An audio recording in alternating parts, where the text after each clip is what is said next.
Hello and good evening, everybody. Are you ready for the game 2 between these two powerful giants over here from the French community? We got Freritos de la Vega and on the other side, Last Company.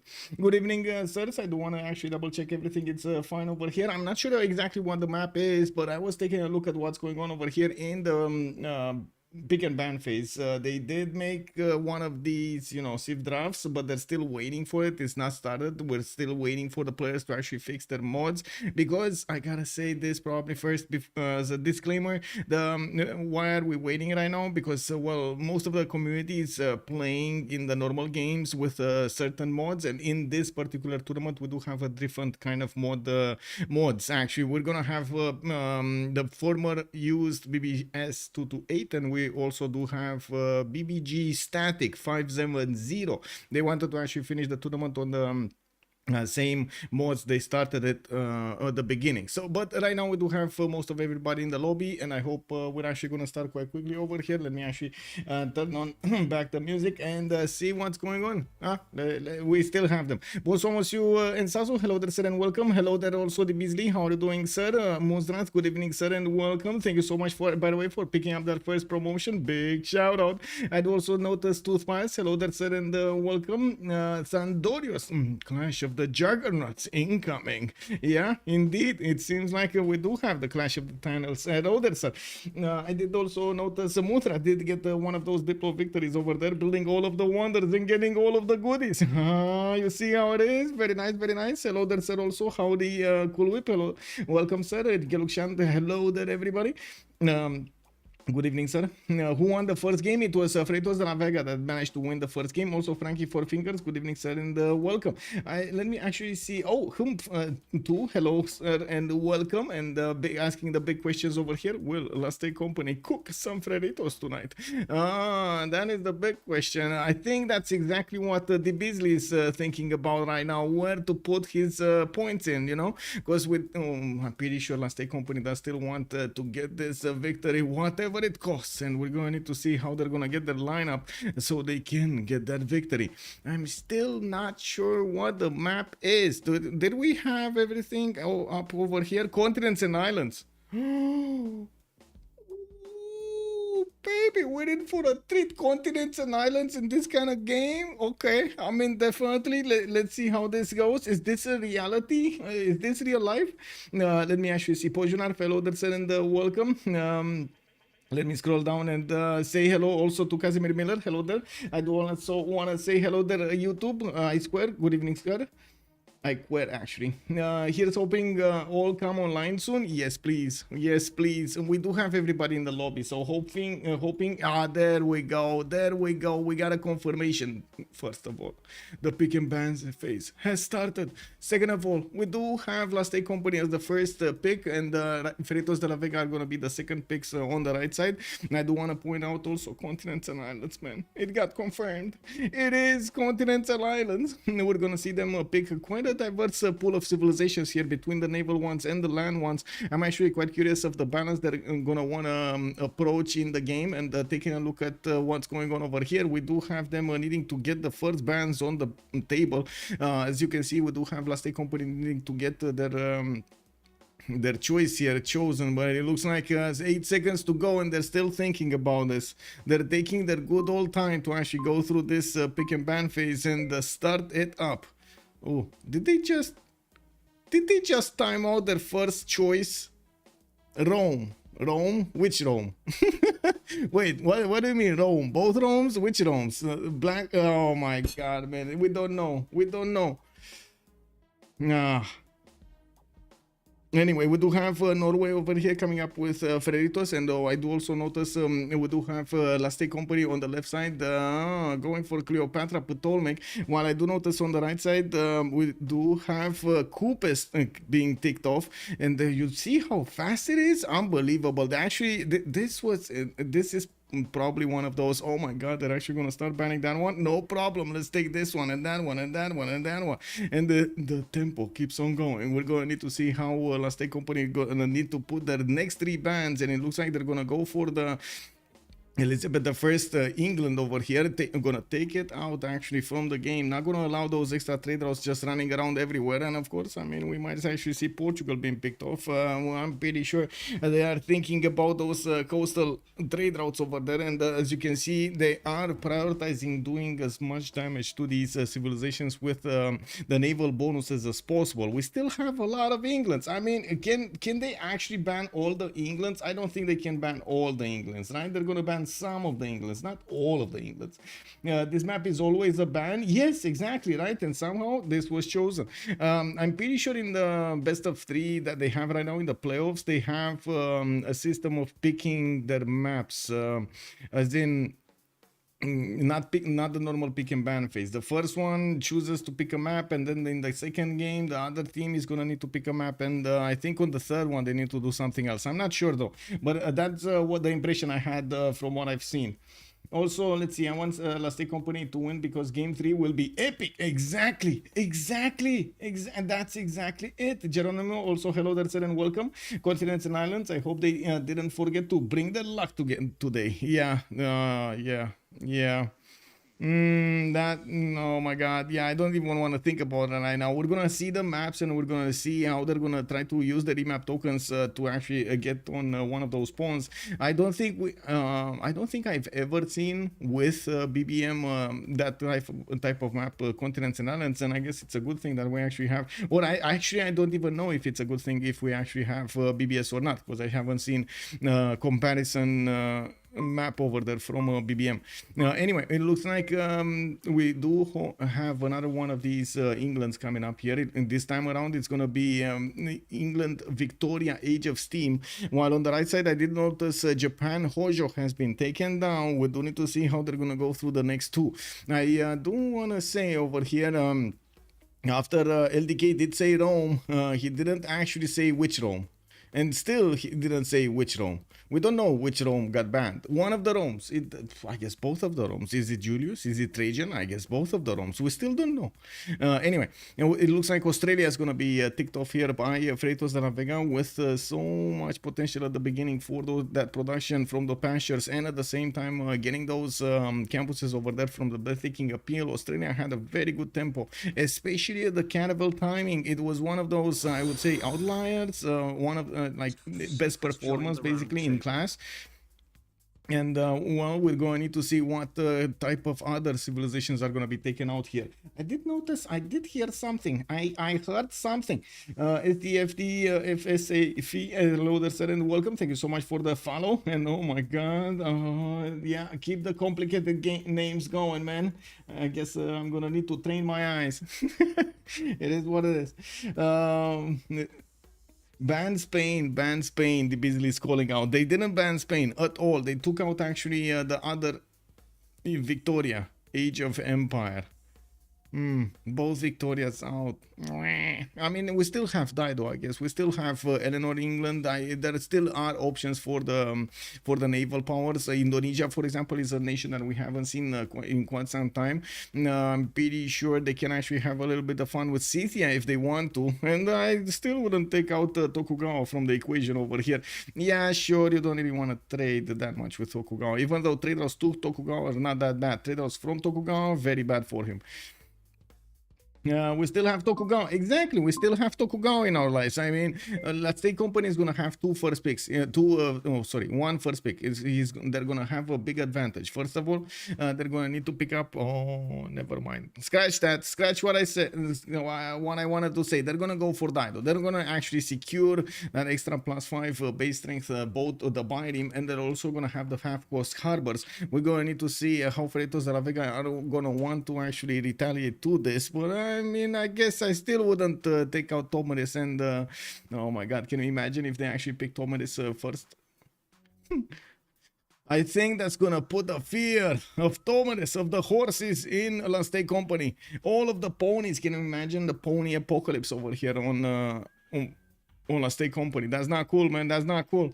Anyway, let's actually see what their choice is gonna look like. They still have 16-15 more seconds to go, and I really hope you don't actually hear the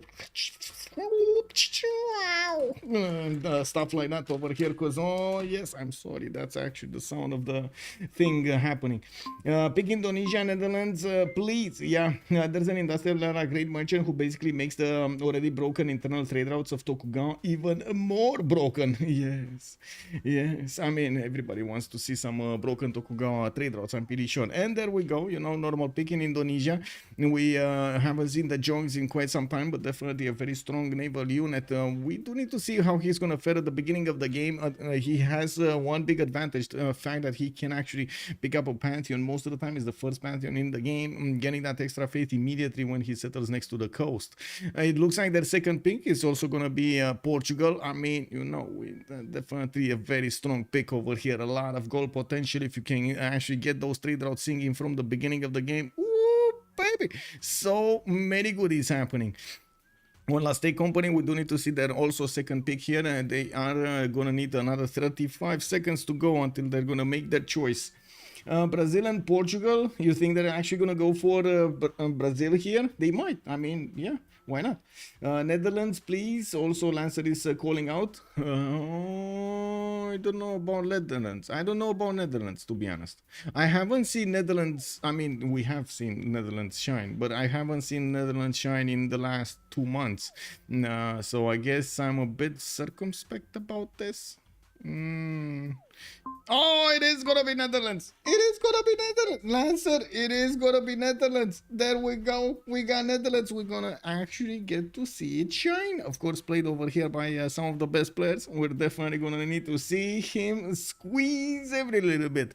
Now, let's actually see what their last 4 bands will look like. We do have 2 more on Freritos, 2 more on Aztec Company. And as you can see, they're starting to tick them down. Slowly, they're taking their good old time. It's fine, you know. They're sipping coffee right now. They're just starting their evening, you know. Okay, Eleanor, England, gonna be taken out. No Eleanor. As a Dutchman myself, I'm proud. Very nice. Let's go. Last take company, come on. I mean, they're not actually choosing. They're not locking in Eleanor. They are still letting them hang over here, thinking about their choices. Maybe they do want to think about the last plans. Okay, they're actually going to lock it in. I do want to say Continents and Islands is quite a naval map, but at the same time, there are possibilities, and I have seen actually players, you know, some teams actually totally ignoring the land, the naval power. The naval aspect of the game and going more for the land, and they did manage to actually win the game. It's a map that can spawn a lot of territory, and it's not a given that you're gonna have naval fights all over the place. Yes, I mean, definitely we would like to see some naval fights over here. I'm pretty sure everybody wants to see some bateaus going against bateaus. But on the other hand, we might actually see them fighting with sticks and stones on the land, getting some spearmen out, getting some of those barbarians to go against their opponents. I don't know, we'll see. To be honest, I'm actually a bit curious how they did tick off these civilizations. I gotta say on Last Take Company actually, because more on Freritos, they did take out civilizations that would do well on land also, like if you take a look at their picks, only Eleanor, England is actually very well, actually in Norway. And Eleanor, England, and Norway are the ones that, you know, usually are the one won't do that well on the land. But everybody else, like Tokugawa, Spain, Australia, Japan, Coupe, everybody else is actually a pretty good land civilization as well. On the other hand, on the other side, we do have Cleopatra, yes, sure, Rome, from the beginning by Last Take Company, and then look at that, Elizabeth I, we got the 2 Englands, one after the other, and then Cleopatra. The other Cleopatra is going to be taken out from them. So are they actually going to maintain the balance and try to go for another one of these land civilizations here?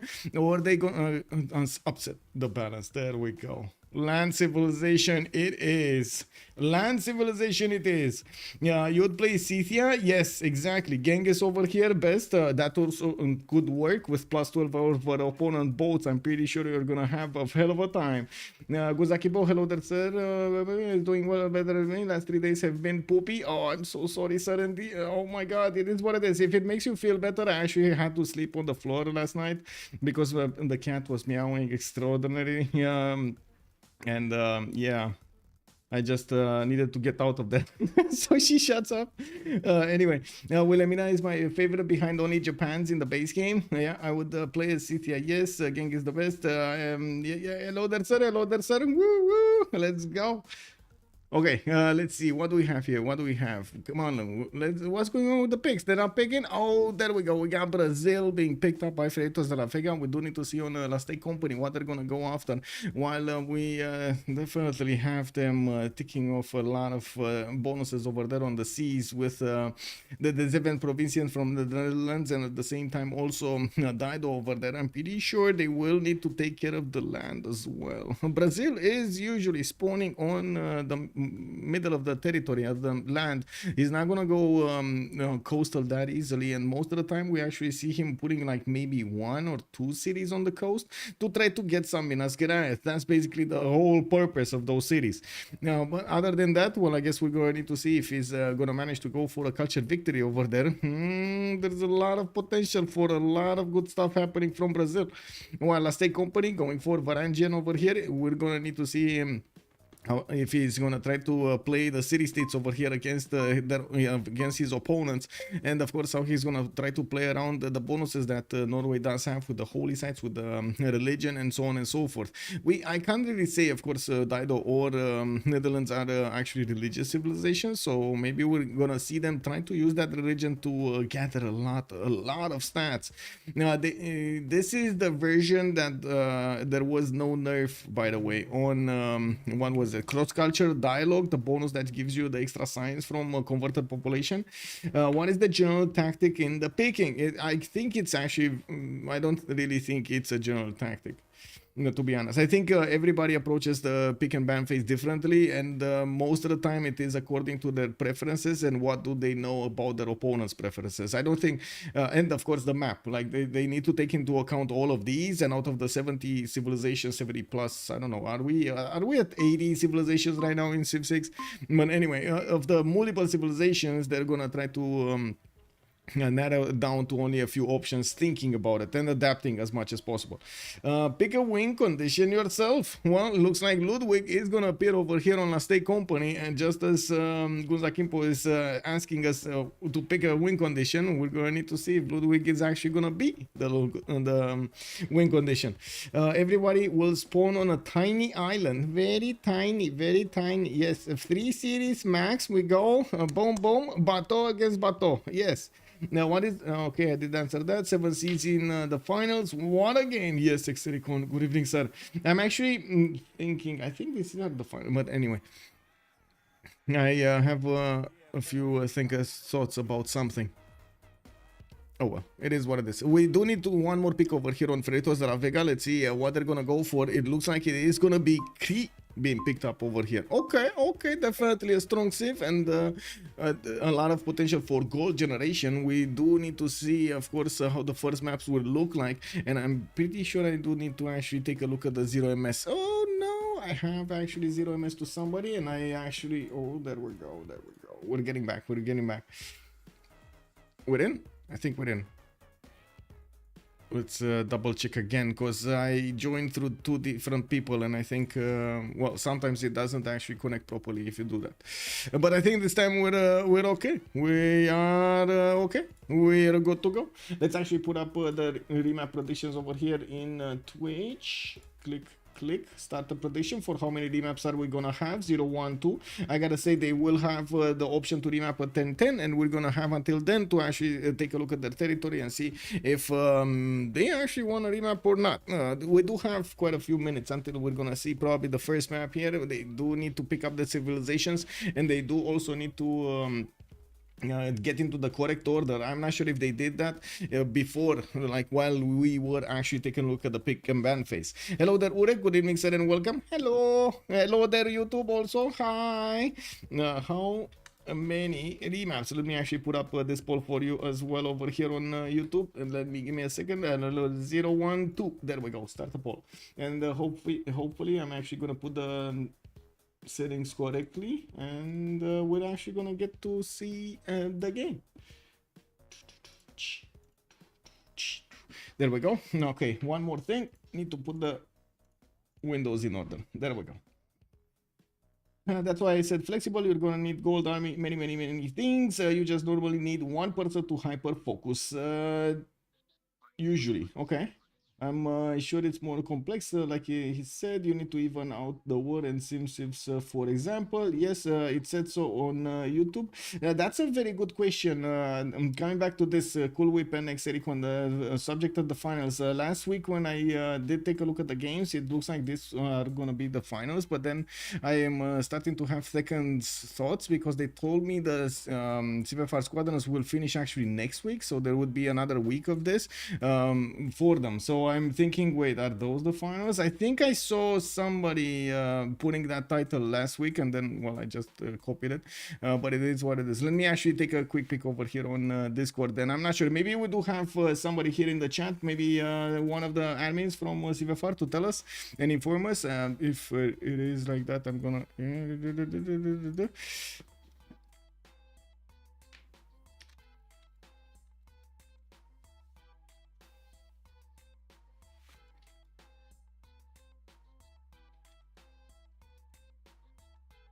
okay.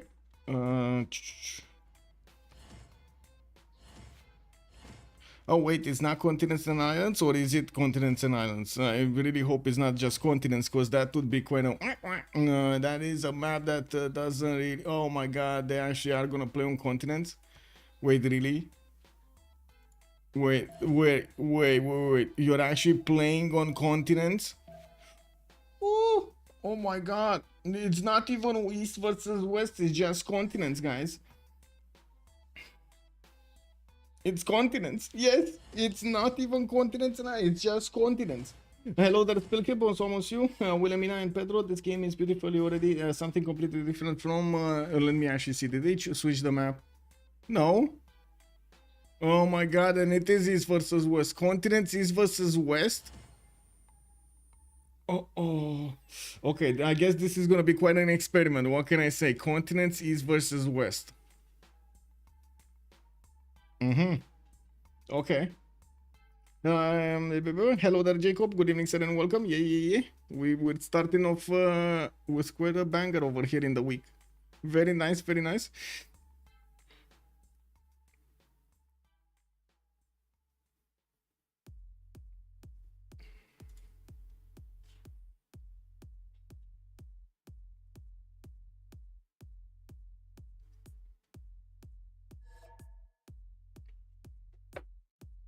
Okay, so Chuck is gonna play on Wilhelmina. We do have Titiits on guitar. Pompey is gonna play on Portugal. I do see Mars on Dido. Who is Mars? Who is Mars? Mars. Let me actually take a look over here on CivFR.com in their channels. Oh my god, they actually disappeared from the channels? Where are they? Oh, I see. Mars Mayfair. It is actually Mars Mayfair. Never mind. Sprig is Pawn Maker. We do have LDK on Ludwig II. Malm is going to play Varangian. And we do have Phyrsos on Pedro II. I gotta say, Mars over there. Well, I did know about Mars Mayfair. But man, Mars, I thought it's actually one of the players that still has their name changed from the Hidden Cups or the CCC's Anonymous, I should say. And I thought I don't know him. Let's see. Well, this map will be unplayable. You think? I don't think so. I don't think they would have taken a chance if it's unplayable. Pebbleton, hello, that's it, and welcome. Thank you so much, by the way, for asking. And can we answer our questions earlier, Pebbleton, if you don't mind? Do you know more information about exactly what playoff stage is this? Because, well, when the first game actually was, I was thinking it will be the finals, but maybe it's not the finals. His pseudo is CC in Steam before. Oh, I see. He was CC. Okay, got it. Let me actually take a... Okay. Big question. YouTube, Twitch, we go left or we go right? We go left, talk about Phyrsos. We go right, we talk about Chuck over here on Wilhelmina. Where do we go? We go left or we go right? Right, we go right. Okay, let me actually put up also the map here, because I'm pretty sure we're gonna have quite a few questions, especially how this map looks like. Oof. Okay, we do have Wilhelmina. We're gonna talk about big Wilhelmina. Where is Wilhelmina here? Where is Wilhelmina? Wait, there's no Wilhelmina here. Germany. Wilhelmina? How can we lose Wilhelmina? That's not Wilhelmina. This is not Wilhelmina. Where is Wilhelmina? Oh, I see Wilhelmina. Oh, I see. Okay, okay. I mean, okay, it's fine. It's fine. He has quite a few rivers, and I do notice he's gonna have a decent amount of coast to go for, but of course, not that many rivers all around for his cities. Now, we do have him also with Buenos Aires, a city-state on the other coast, while in the south, doesn't look like he has an opportunity to take Mohenjo-Daro, unfortunately. While I do see him getting a scout out, we're going to need to see how Chuck is going to fare against his opponent. Why do we have an opponent? No, he's actually free sim. He's free sim right here. Look at that. Look at this beautiful stuff over here. And we got Netherlands free sim. Okay, well, he does have a few inland cities to go for. I'm pretty sure he's going to want to split this territory up between him and Nidaros to the northwest. That's going to be his ally, Malm. And I do notice to the northeast, he's also going to have Phoenicia over here with the city of Tyre. And the southeast, it's going to be LDK. Okay, so I guess this is the free sim one. We're going to probably see him get some navy out at some point because, well, Portugal is not going to stand still. And unfortunately, it doesn't look like Portugal is going to have any kind of help here on the west. But I do notice there are open seas here. So I'm pretty sure they will get the opportunity to build a lot of navy from both sides and try to go against their opponents. Looking at Dido, I do notice we do have a 311 fish tile here to the west side, and yes, I do notice he's gonna have a few other 2-2s around. Not that much, how to say, not that much forest or rainforest on these tiles. He doesn't have chops. What are his chops? In the second series, you might say, but no chop in the capital. Like, really, the only chop he has is actually a uranium tile with a little bit of a forest on it. I mean, this uranium tile ate at the forest and only allow like what, 2, 4, 6, 7 trees. Man, I can do that myself. What is this? 7 trees. Wow, no chop. Well, he actually needs to go on an island to get some logs for his people over there. That is a bit unfortunate. I guess, you know, no housing for him. Now we're I'm kidding. Anyway, we do have Tyre here getting his builder out, and we do have him also with a fish tile to improve and one of these whale tiles to the northeast that he would get 2 pretty good tiles to work. I'm pretty sure he's gonna get also his cotton quite soon, while we do have him with a decent amount of cost, decent amount, at least 2 cities to the west, at least 1, 2 cities to the east, and a few inlands. He might get to canal this so he can actually get the boats from this lake into the main seas. And of course, we're going to need to see how he's going to try to set up with Germany here. Germany has the opportunity to just settle inland, no problem for him. I do notice LDK is going to have quite a bit of fresh water from the rivers. He's also going to have a lot of chops in the capital, many more than Phoenicia has over there than with his 7 trees.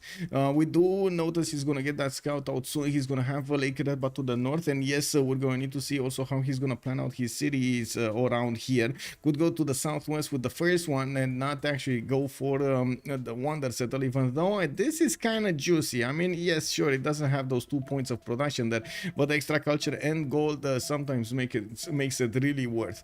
Anyway, moving forward, we do need to take a look also on Harald Hardrada. We do have him in a war position here against Portugal.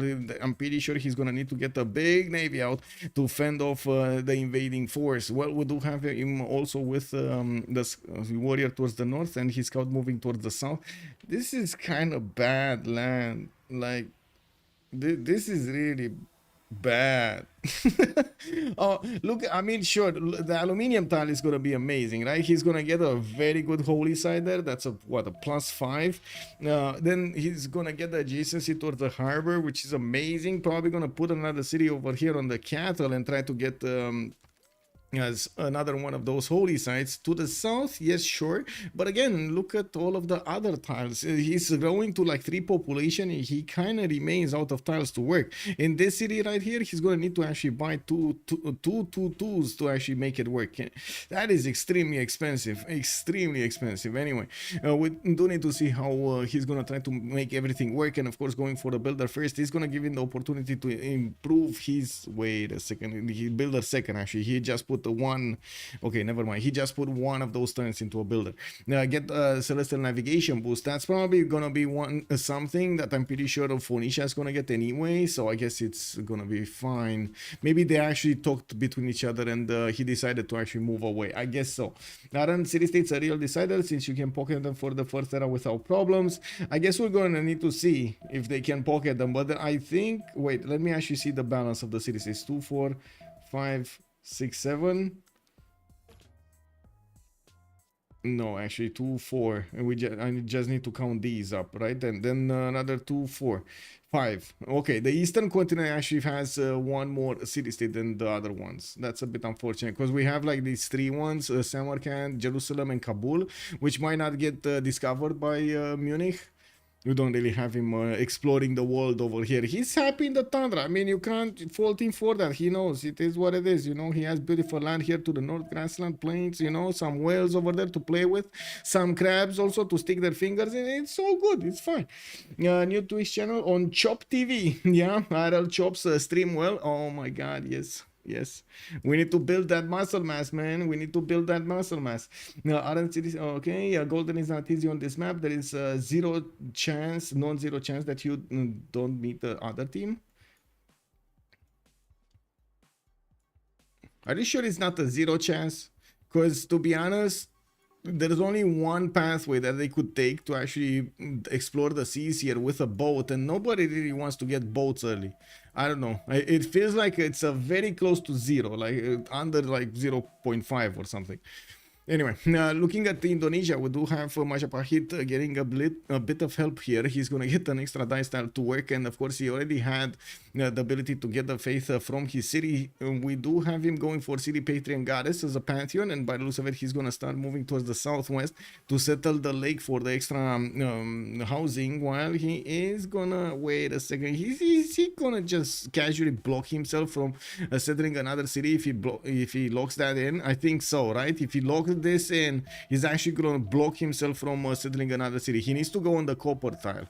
I mean, I know no fresh water, but this is just much better, right? To get another extra city to the southwest to work with, because Antananarivo is just in the worst position ever. I don't think he knows about this. I'm pretty sure he's gonna figure that out quite quickly and gonna change destination. Yeah, no, not yet.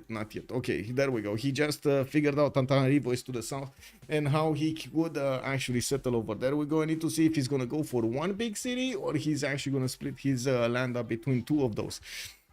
Now we also have him with quite a few lakes to go for the south over here, and I'm pretty sure we do have him with some territory to the northeast, but I think only single city is actually good from that city, from that center. Anyway, looking at Portugal over here, we do need to take a look at his territory. Already went and improved 2 of his tiles, getting the 2-3s going. Another 2-3 is gonna show up there, going for a city to the south, which again is gonna be quite expensive. No 2-2 around it. Moving towards Cree. Let's see quickly. Cree, 1, 2, 3, 4 pastures in the capital. Okay, that's not bad. 4 pastures in the capital is not bad. It's going to need to pay attention here to not actually chop the cattle, but it's fine, or put it in another city, because you could actually get another city here. And Brazil, what's going on with Brazil? Full free sim in the middle of the land. Oh my God, this is perfect land for him. This is amazing. This is incredible. I look at how much territory he has throughout all of this north, east, and south, and west. All around. Yeah, it kind of looks like it might be well, I'm pretty sure if DLV doesn't want. Wow, they actually both remapped. Okay, I wanted to say I'm pretty sure if DLV won't remap this, but I guess they have other plans. It is what it is. They actually will use the remap tokens. Both of them will use the remap tokens, and we're gonna need to see what they're gonna do in the next one. But this is it. They just use the right for a remap. Both teams use the right for a remap in the same wave. Incredible. Hello there, Forerunner. Good evening, sir, and welcome. How does remapping and remap tokens work? Good evening, sir. Basically, at the beginning of the game, you have one remap for each team. Basically, one remap token for each team. They can choose to use the remap token during a voting stage that is anonymized, as in you don't see the result until everybody did actually vote. if both teams use the remap, well, actually, let's take it from the zero. If no teams use the remap vote, then of course it's not going to be a remap. If one team uses the remap vote, they will lose their token, and the next time around when the voting comes in the new map, they're not going to get to use their vote anymore. While the other team will have to choose if they keep or use their token, basically. Paicho, did I say hello there, sir? Good evening, sir. Also, I think we're fine here. And yes, we need to see you chop down 7 trees. Oh my god, that would be awesome. Yes. I gotta say, last year I went in a vacation to some of my relatives, and I mean, they're sitting close to a forest and so on, and they're how to say, they do have this daily thing of chopping down stuff for the winter and picking up the vegetables and so on and so forth from their own crops. And well, they told me to take a picture with me holding the axe in one hand and so on, and I was like, man, nobody's gonna believe me doing it. Like, really, you know, no. No, nobody will know. It's fine. It is what it is. Let me actually take a look here. Wait a second. We need to make the choice. Stream chat, Twitch, and YouTube. I'm calling you out. How is it that I don't know where to go? Left or right? We need to know where to go. With pleasure, Knochen. Also, Urek, we might as well start from right. Oh, there's a man that knows. Since we're at Wilhelmina. Okay, we started right. Okay, there we go. We started right. We go right again. We go right. Yes, chopping master. Well, let's see. Chuck over here. We do have him getting his scout out in 3 turns. And yes, I do see quite a few of these 2-2 tiles around him. We do have him with a much better river network than the last time. Now, to the north and to the northwest, he's going to have quite a few cities to go for. I'm pretty sure he's not going to be happy that LDK is going to want a few of these cities on the rivers, but I mean, he's going to need to share. He's going to need to share. There's no way. I mean, maybe Munich, maybe LDK is going to be, you know, convinced to actually stay on his side of the island, just stay on the right side of the island. But I'm pretty sure LDK is going to put a city here on the island tile and another city around here somewhere. So this river in the north, I don't know if he's gonna get there.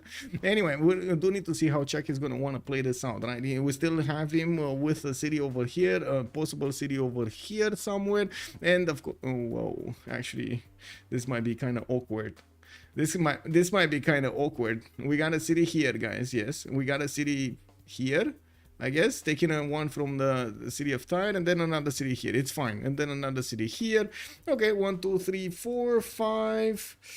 Can he? I think he can fit 6 here, right? 5 and 6. Yeah.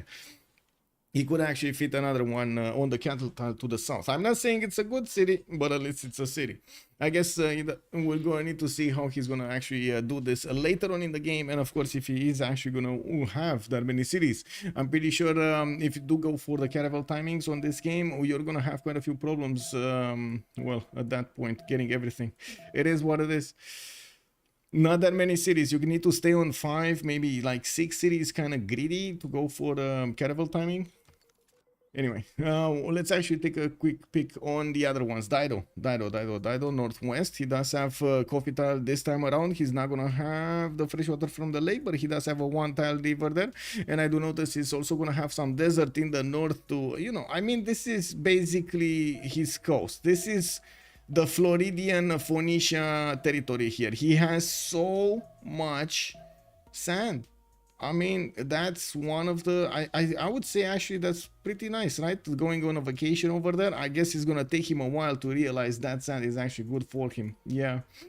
Yeah, it's gonna take him a while, man. It is what it is. These people are gonna go through quite a few phases, and they're gonna realize, oh man, look at this sitting next to the beach over here. Very nice, very nice.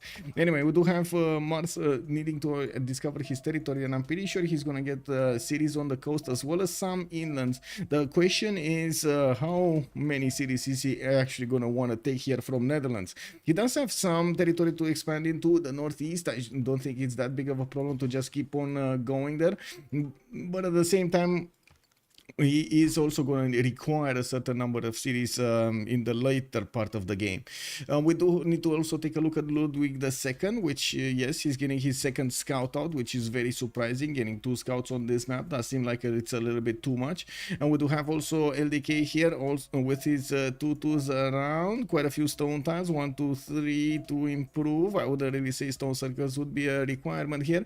And while we do have him with a coffee settle to the east side next to the mountains, he is gonna need to discover all of this territory and figure out how to split it up with Netherlands. And we also need to see if he's actually gonna go for that diamond settle. That's a kind of a juicy diamond settle. Putting down wonders just for the sake of putting down wonders, getting those culture points, because you know it's easy, it's that easy over here. And we're gonna need to see him trying to get all of the bonuses that he can actually get. Wait, he's not getting them now, right? They got delayed at some point. At which point they got delayed? Ludwig II, just increasing to +2 after political philosophy. Oh, you actually need to build one of those adjacent districts. That's gonna take a while. It is what it is, or not. Or does it work with the city center? Is it working with the city center? It's an extra adjacency. Don't forget, Mexico and Netherlands will have it before you can blink. Wait. You said the Mexico City? Oh, this one. Yeah. I mean, there's a big island over here. There's definitely quite a competition for this island. We might actually see some cities from Lisbon also showing up here on Mexico City. I guess whoever's first is gonna plant that flag. City center does work. There we go. We confirm that information. Looking at Harald Hardrada, let's actually take a look at his northeast. We do have him with a settler in 1. Salala Unioni spawn to the northwest. Doesn't really tickle me senses good, but it is what it is. He's gonna have some turtles in the water to improve, which I like, and of course bananas in Nidaros to get that extra food in for the population. Also a few cities, but he's kind of blocked by mountains to go too far in the south, and I'm pretty sure he's gonna want to get the north anyway and leave as much space for Germany as possible. A big question is if Germany is gonna dip his toes in the water, or is just gonna want to freeze him over here. We're gonna need to wait for that to appear to us somehow. Now looking at Gitarja, did he this time around, did he get City Patrian Goddess again? No, God of the Sea. This time around he actually got the God of the Sea. He's gonna have some turtles here, and oh my god, what is this campus, man? What is this campus? That's a 2, 4, 6, 7, 8, 9. That's a +9 campus for Majapahit. I mean, he needs to get that tile. Does he know about this tile? He should know about this tile, right? Oh, he doesn't know about the third one. He doesn't know about yet the third one. +9 campus. Yeah, bro. Do they gang up to heal Mohenio? Well, I guess we're going to need to see. Everybody's getting it to Mohenio. Is this where the party is? I guess it is what it is. Mohenio over here was also kind enough to build a few farms, because why not? Let's actually take a look at Joe III. We do have him getting his second settler, moving to the north. This looks like good land for him. Piopia to the southwest. Not bad. Looking at Cree also. 1 pasture, 2 pasture, 3 pasture. That's it. 3 pasture Cree. Anyway, Coco settled to the northwest. This would have been amazing. Not sure where he's going, but it looks like he might actually want to go for the rice tiles in the south. Anyway, we do also have them choosing to go for this. This is it. This is it. Officially, we're getting this going. I guess so. Well, Phyrsos with Rio de Janeiro is going to be quite close to the coast, and by looks of it, he's going to open up with campuses, a +3 from Rio de Janeiro, while he's going to get another 2-2 base here next on that stone tile. He's going to also get his bananas work for the extra food. Quite a few cities inland. He could go also on the coast, more on the coast, I would say, and I'm actually quite curious to see if there is going to be a harbor being built over here. It is in a +3 position with the three of these fish tiles next to it.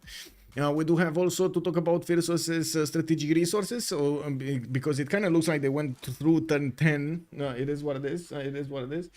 Double vote. Yeah, I didn't actually finish the vote. Imagine that. I still was of the impression in my mind that actually Freritos de la Vega wanted to that. It is what it is. Let's actually talk about their strategic resources, and we're gonna need to see. The vote did go. Wait a second. Somebody actually finished the vote. What? Why did you feel? Oh my god, they did. It is what it is. Plus 6 second campus in Brazil. Yes, give me a second. Let me actually put it up on the screen here.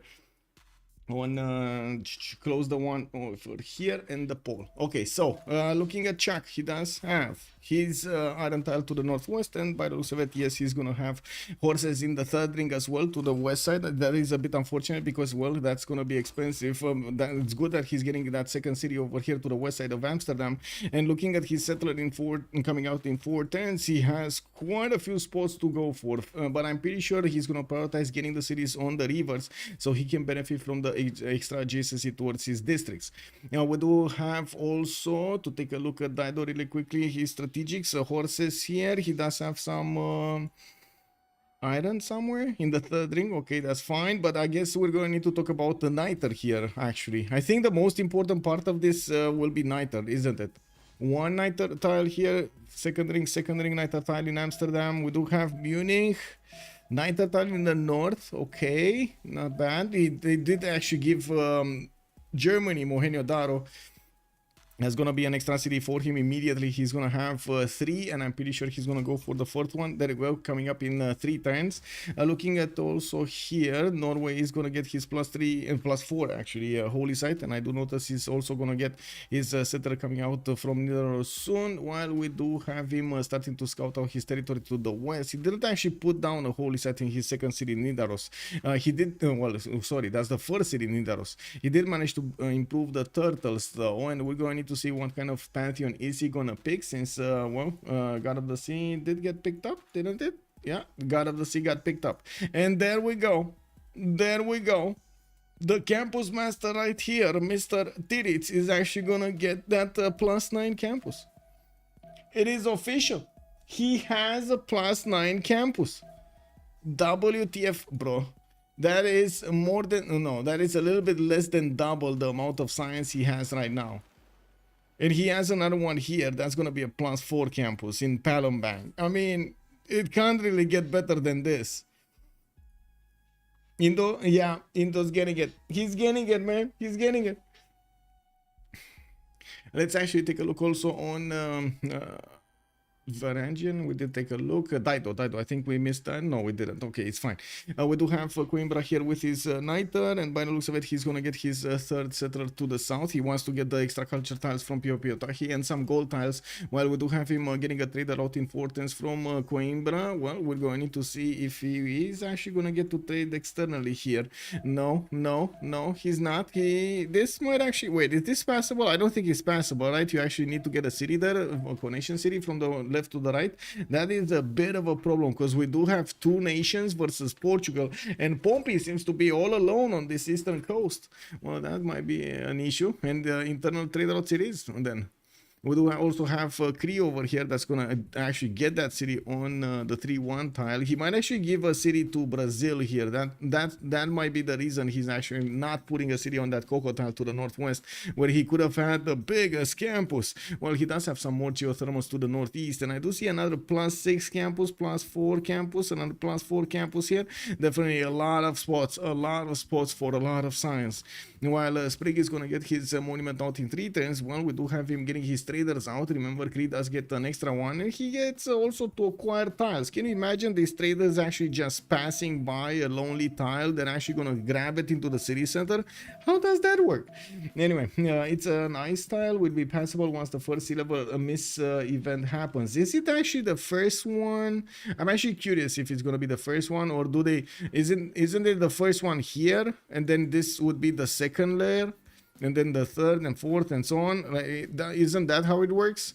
Is it 1 line at a time, or is it 2 lines at a time? 3 reef tiles plus half adjacency for each water tile. Yes, Moontrath, exactly. That's how Indo is getting this. The power of Indo pen brush and voice is legendary. And this campus into harbor opener. Oh well, I guess we're gonna see a lot of good stuff here from Indonesia. I gotta say, Titiits is gonna be on a rampage. There is a possibility for him to affect this, by the way, because, well, if he does manage to get his ships through the Pacific Ocean, not only he can actually reach Malm to the north, but he's also gonna have the ability to reach to Netherlands. And we're gonna need to see how many ships they're gonna get, but I'm pretty sure looking at this, this is gonna be all naval, all war. I mean, I don't think they can afford to actually have an inland nation. And this is, on one side we got Cree, on the other side we do have Germany. I guess they can afford to have one because, well, it is what it is. Is he gonna dip his toes here? No. And I guess it is much better to have Cree on, I would say, inland than actually having Brazil on inland as they had last time.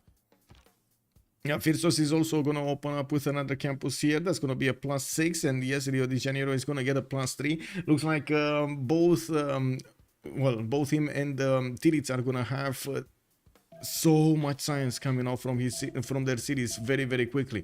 On the other side, it looks like, yes, so Netherlands is also going to open up with his campuses, while we do have Germany already getting his 4th city out. He's going to get a lot of culture coming out from his monuments, and I do notice he's starting off on his trader production. A 3rd city from Phoenicia is actually going to see the light, and the desert tile is going to be settled there. I'm actually quite curious, well, how he's going to get the food in the city. I mean, I totally get it. You want to go and have fun over there, splash in the waters a little bit, you know, try to get some R&R, but at the same time you gotta get to eat at some point, right? So I guess he's gonna try to improve the crabs or the turtle tile to the north. It is what it is. We got a few biomes also coming around. He's gonna start scouting their territory here, and as you can see, they're just one tile away from actually seeing the city of Mexico. Looking at the score tab here, we do have the city-states. Candy with Vatican City, religious city-states. Mexico with Cardiff are going to be the ones providing some production bonuses. Bandar Brunei with Muscat, Venice and Hansa will be providing the trade. I do see Lahore in the game, and we got Namadol. That's going to give quite a few bonuses here. If anybody is going to actually get it, of course, it's going to get a massive advantage. And wait, do I see this correctly? Guys, Titiits has more science than the turn count we are on. We're turn 20 and he's on 21 science. 21 science. Paicho from Tom Joe said something different. Yeah. Kick W, man. Phyrsos is also on 16 science from the beginning. By the looks of it, Malm is going to get his celestial navigation, and yes, he's getting a wave of builders going. He did finish his holy site here next to Nidaros. A bit interesting position, I gotta say. I wasn't expecting him to put it to the north so he could get a campus, but he might not be planning at all to build a campus in Nidaros. We do need to see how he's gonna also try to get those harbors out, but by the position of these holy sites, it doesn't look like he's going to try to couple multiple holy sites together for one of those harbors. For example, from Stavanger, he maybe would have got one over here, and which would have made quite an interesting adjacency. But anyway, it wasn't worth the gold, I guess. It was just a little bit complicated for nothing. He does have an inland city to go for, more cities on the coast. I would imagine they will want to prioritize, especially on the naval ones, on the civilizations that are on the coast, to get as many cities working as possible, so they could actually make as many pre-builds as possible. One of the, I would say, there are two important factors in getting the carnival timing done properly. Not taking into account how fast you're gonna get there, you need two things. You need gold, and you need as many pre-builds as possible. And when I say as many pre-builds as possible, sometimes players started to have more than 16, like between 16 and 20 pre-builds, so they could actually keep on upgrading if they keep losing them and trading them with their opponents, and by that time, of course, they will have enough pre-builds to overwhelm them. Loxania, hello there, sir. Is this a continents maps, always splitting teams? Yes, this is basically East versus West that always is splitting teams. Interesting that they chose this, by the way. This is was this kind of a, I don't know. I really hope it wasn't I hope it is actually a choice between them and not from the top down. Anyway, that forest fire is gonna be juicy. Wait. Where did you see a forest fire? Where did you see a forest fire? Where's the forest fire in Hansa? Hansa, where is Hansa? Hansa. Oh, Hansa. Oh, I see. I mean, it's big, but not that big. Pretty big. pretty big. I do see Phoenicia is actually going to be the one that's going to want to take Mexico City. Doesn't look like Netherlands is going to do anything about it. While let me take a look here. Oh, this forest fire. Oh, this forest fire. I mean, Orpheus, yes. Yes, sir. This forest fire. Oh my God. Oh, let's actually see who's going to benefit from it. Do you think actually Portugal is going to want to get... No, wait. He can't canal out, can he? He cannot actually canal out. If he would have gotten Guarda one slot south, he could have actually canaled out later on. I don't think he can canal out anymore. Or can he build a, whatever it is, the big canal? How do you call it? Now, Ludwig, yes, Andorius, yes, indeed, sir. We do have harbors coming out from most of the civilizations in the game. By the looks of it, we do also have some more Pantheon. City Pantheon got us this time around for Portugal. He's going to get the 40% towards this. First district in a city center. This time around, he's going to choose harbors. Yes, sir. Panama Canal. There we go. We do have Cree also getting his monuments out for the extra culture, while I do see Magnus is going to come out in 4 turns from him. Well, in his city, I mean, in Mikisiwachi. We do need to see how fast he's actually going to get to his commercials. I would imagine, there we go, he's not far away. Currency coming out next turn, and he's going to start putting down his commercials everywhere, sprinkling a lot of trades all over the place. Well, he already has his 2 traders working for him, and definitely he wants to get those extra ones as quickly as possible. Not to mention work on his district discount a little bit. He doesn't have a golf plaza yet. And we do have also goddess of festivals for Brazil. He's going to get his extra culture from these plantations. He doesn't have a lot, but he's gonna try to squeeze as much culture from them as possible. I do see 1, 2, 3, 4, 5, 6, 7. Oh, this is not bad, not bad. Well, we do have him also getting campus research projects. He did start off with a campus over here in the capital city and in the second city. Now we might actually see him try to get Hypatia as quickly as possible. Indonesia is also there. Indonesia, of course, with his +9 campus and plus 4 campus. He's just flexing. I mean, that's gonna turn into a +5 quite quickly over there when he's gonna get his harbor. And looking at these cities, oh my God, this is just gonna be beautiful. Moksha opener for Mahajapahit. We don't have him going for Magnus, and we're going to need to see also here Moksha. So it's culture plus campuses, culture, Moksha plus campuses, and of course some monuments sprinkled through. We did have him God of the Sea here, city patron here, no Pantheon, unfortunate. Amsterdam did go for Goddess of Tides. He's gonna get extra culture on all of these improved bonus resources on the coast whenever he's gonna get those. And I do notice he's gonna get Phoenicia is gonna get actually Mexico City. Dido is gonna also get God of War and Plunder for the extra bonuses towards admiral points. He's gonna start finishing up his Cothons and of course roll those points in, while Era score was something that chat pointed out. They might not get enough Era score to work this. LDK is 11 out of 19 points, for example, and by the looks of it, he did get an extra city there. We do have him without the possibility to get a +3 commercial, but he is starting to set up his commercials in such a way that his sons are going to be amazing. Well, we do have him with Magnus in the capital already established, and we do need to see how he's going to manage to acquire the next 8 points he needs for this golden age. While I believe Chuck here is going to be quite happy getting those points from just building a galley. It's that easy. Hypatia did get picked up by Netherlands. Looks like he didn't fool around with that scientist, just snatched it and got it back. It looks like the warrior that snatched it, it's already here. It's escorting him to the campus. Well, I guess he got that kind of a greeting. Suez Canal, yeah. Wait, which one are they closing? Which one are they actually looking to close? The Panama or the Suez? Because one of those is meant to be closed, right? In the next like 10 years or 15 years. They're closing Panama. There we go. Robbie, hello there, sir. Wouldn't it be better for Netherlands to settle in the island? He's going to have too little land. Yes. I mean, I don't know if it's better, but he does have a few cities over here like this, like these 2 cities on the rivers. He doesn't really want to settle cities that are not on rivers. He doesn't get the bonuses, right, from his adjacency. Anyway, now we do need to take a look here on Ludwig, religious settlements. Okay, I mean, it's fine. That's still 8 points away from getting his golden age.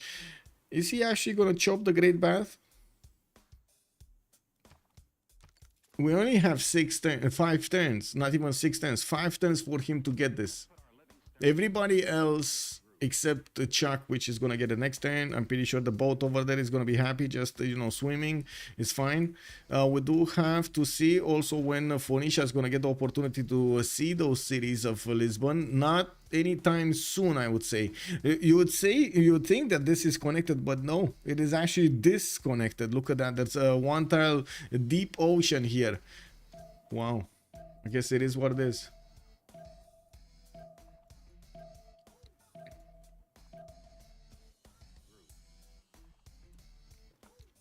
Yeah, there we go. Cree getting his commercials. We do have him also finishing up some more builders. And also I do see him getting open sky for the extra culture on these pastures. We do not have him with the possibility to go for a Temple of Artemis in the capital. Quite unfortunate.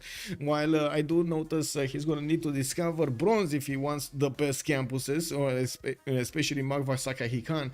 He does have one of these plus 5s over there that could only be settled if he actually discovers bronze. Not ideal at all to actually go for bronze, so you can get that, opening up another district slot for you. Now I do see he's also going to want to put a project here so he can get Zankian. I think he would have wanted the project, but first he's going to get his settler as well. That definitely makes sense. Didn't start off on his markets. He just built he just put down the government plans. I wanted to get these commercials as quickly as possible. And I do want to say, it's not like he actually has trade route destinations to go for right now. He usually wants to get new cities out and try to synchronize that with new traders, or maybe even buy them quickly. So you get that city as quickly as possible working. Panama is closing mainly due to very low rain full last 5 years. Oh my god, for the last 5 years. So the water level is getting too low. I see. Wouldn't that mean they just need to dig deeper?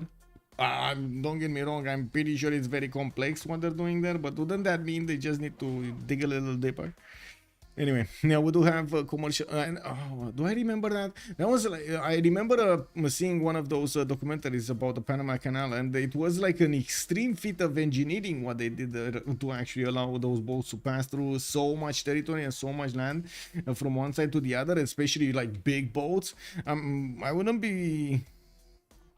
I don't think it's viable for them to close it down. I still think there needs to be something, like maybe, okay, close it down but upgrade it somehow.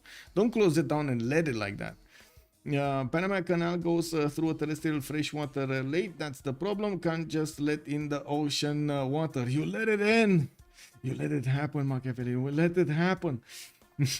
Every time a boat passes, they need to release fresh water into the ocean. Locals of Panama have droughts. Oh, I see. I see. I mean, yeah, that sounds bad. That sounds bad. Yeah. Yeah, that sounds really bad.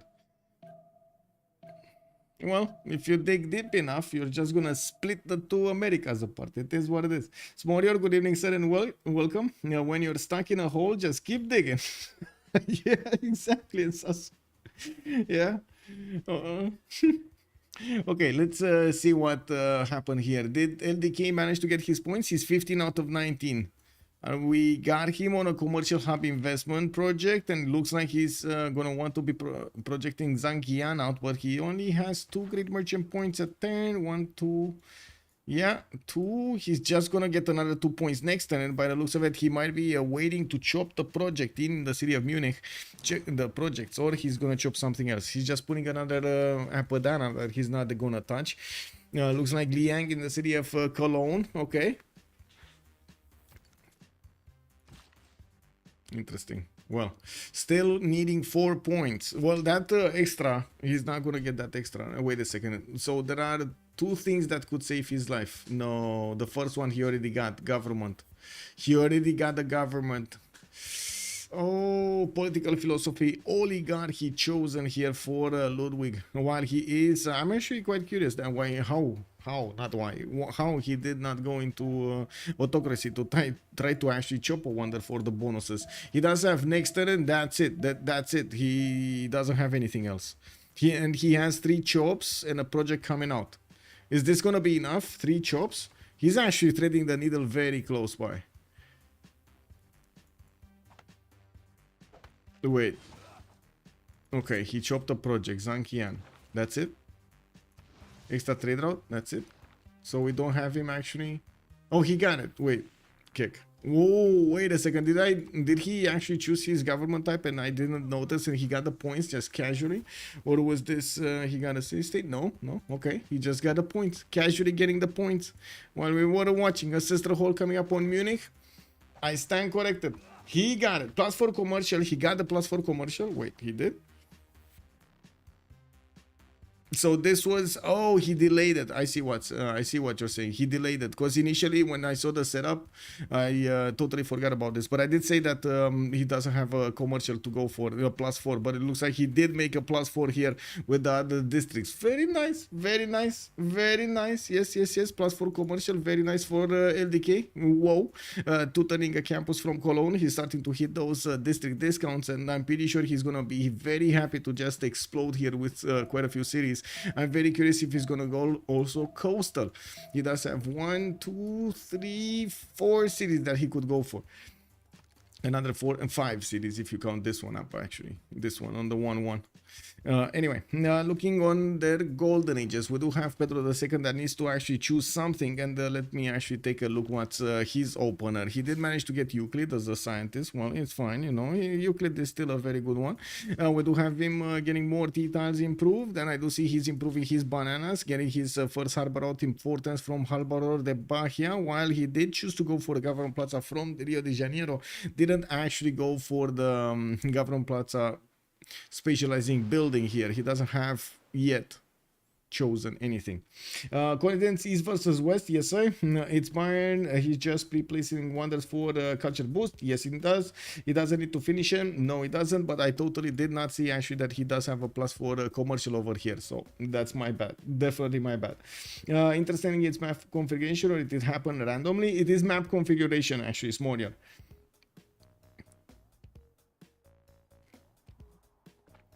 Secrets 1990, indeed, their projects underway, but the geopolitics other neighboring countries are also protesting. However, there is a suggested plan to build a very trained system to help with cargo, so less boats need to use it.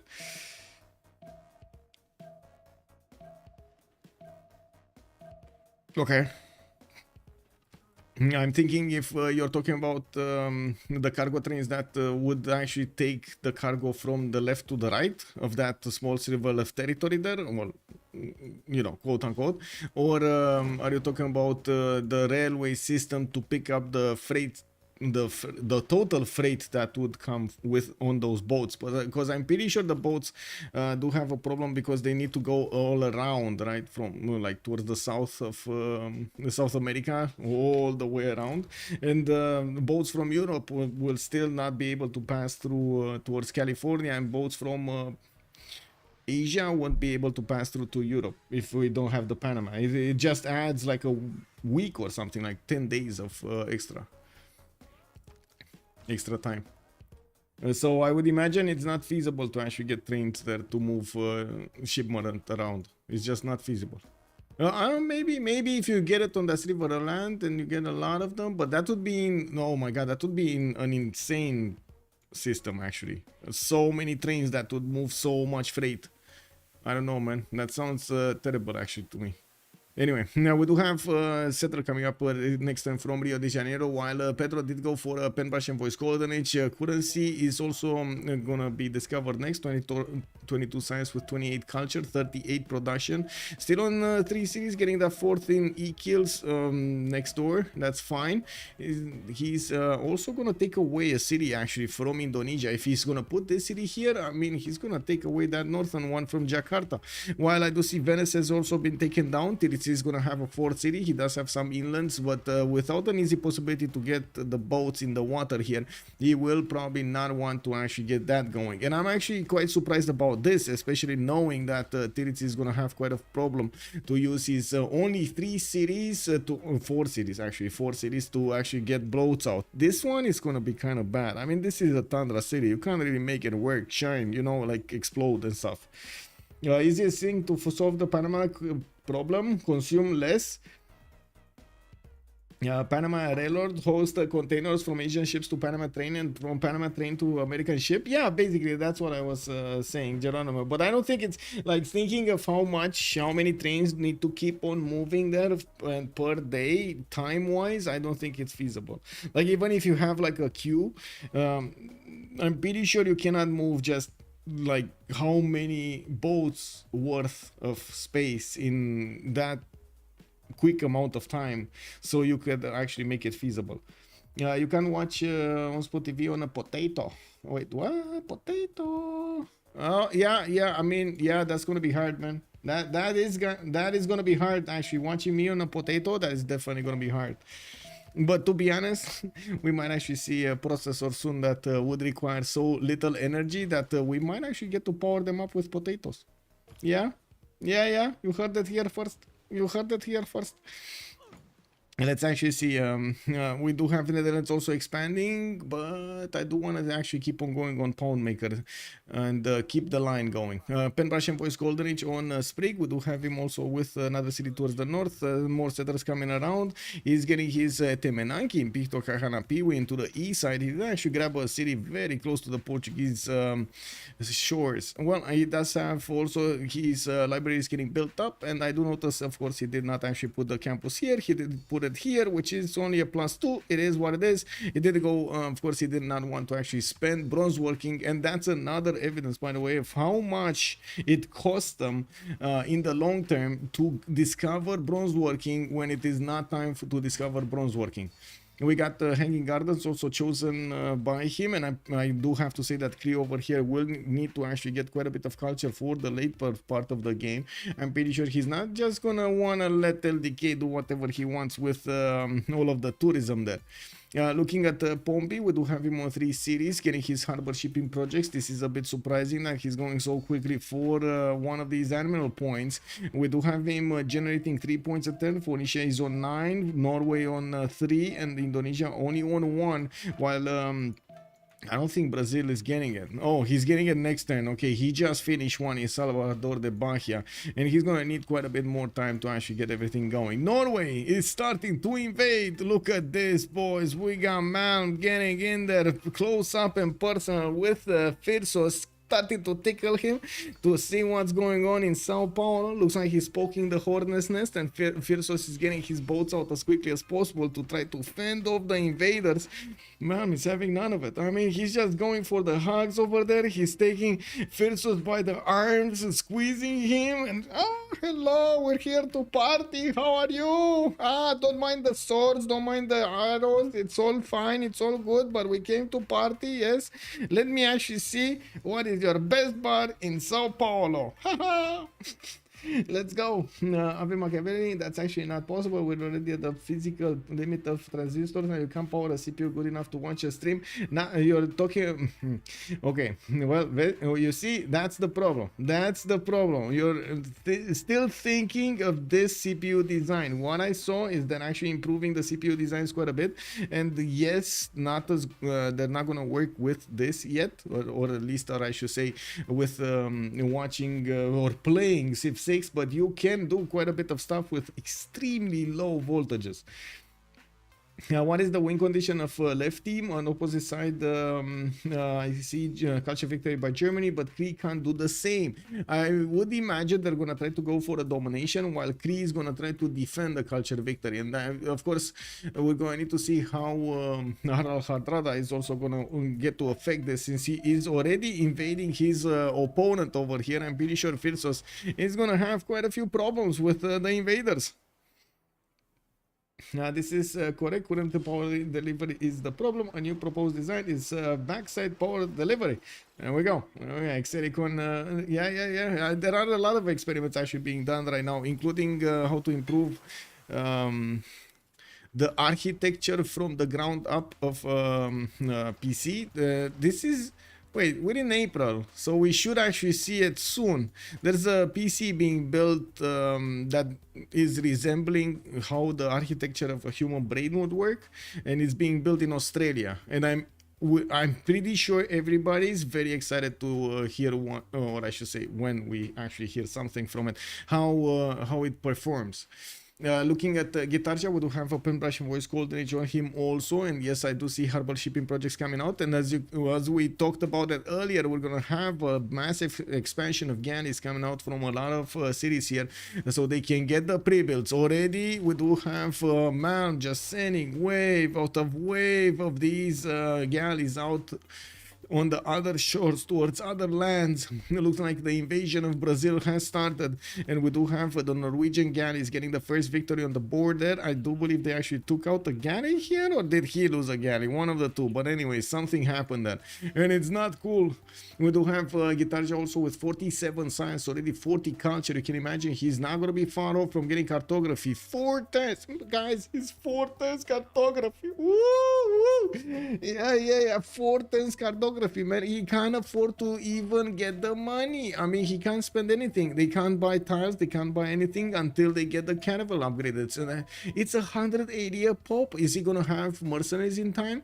Military tradition. I'm very curious if he has mercenaries in time. This is like the biggest, poggiest possible opener. Does he actually have mercenaries? No, he didn't get that. Okay, let's see what he's gonna choose after military tradition. When Jones, not that quickly, actually, not that quickly. But yeah, Ludwig cannot do a catch a victory if his wonders are completed by the other player. That is also true. Okay, feudalism in 4 from Titiits, so he's not gonna be that quickly on mercenaries. He's gonna have probably like 8 more turns to go for mercenaries if nobody else is gonna boost it for him.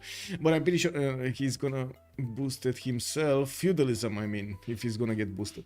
Anyway, we do have Malm with a free inquiry golden age. Whoa, wait a second, this is big, and I gotta say this is an extreme sacrifice that Malm is making to send all of these galleys towards his opponent and stop the sim. Not only he's gonna force his opponent to actually get a navy, he's also gonna force his opponent to respond to what's going on over here. 2 nations have started actually building up quite a bit of navy here against him, and yes, he can actually take cities down from Brazil, but you can see how he's slowing down Pedro II. Of course, I do want to mention, if he's not going to get to cartography, and this is probably, well, very late in happening, I do want to mention he's only on 3 cities, and Titiits is probably going to overwhelm him quite soon if he's going to be left all alone over here. I'm pretty sure they're making the project so they can recruit the admirals, especially these ones that do give bonuses to the Renaissance era naval units, to the ones that you get for cartography. While I gotta say, usually with Norway, you do want to get the monumentality first, after especially you invested into the holy site, so you can buy out some builders, you know, get some of the territory chopped, improved, and so on. That will be quite interesting, but it's not happening right here. Malm did choose a free inquiry to get the science as quickly as possible, so he could get to cartography, so he could actually defend his territory when the push comes. That also slows down his development majorly. Like this is gonna keep him on 3 cities for the remainder of the game. Was there another choice though? I think that's the question we need to ask ourselves. Was there another choice?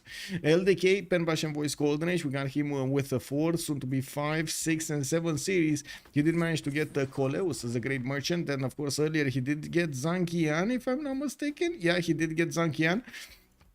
We do have him also starting to generate some points over here in the scientist screen, but I don't see him having enough, 1.1. While I do notice he's on 5.7 great merchant points a turn. There's not a merchant that we would actually care right now. It's just Arena of Athens. It's fine, you know. Wait, no, Mars. We need to talk about Dido. And this is another conflict zone over here. Dido versus Portugal versus Netherlands.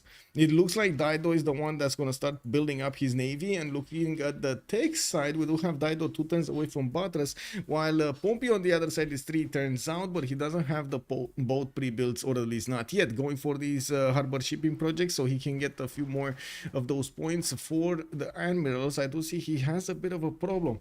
There aren't that many of them, and it looks like, of course, there is a lot of competition on these admirals. I would agree. Wait, what is going on? What is going on? Let's see what's going on here first, and then I need to check chat. Show player yields. There we go.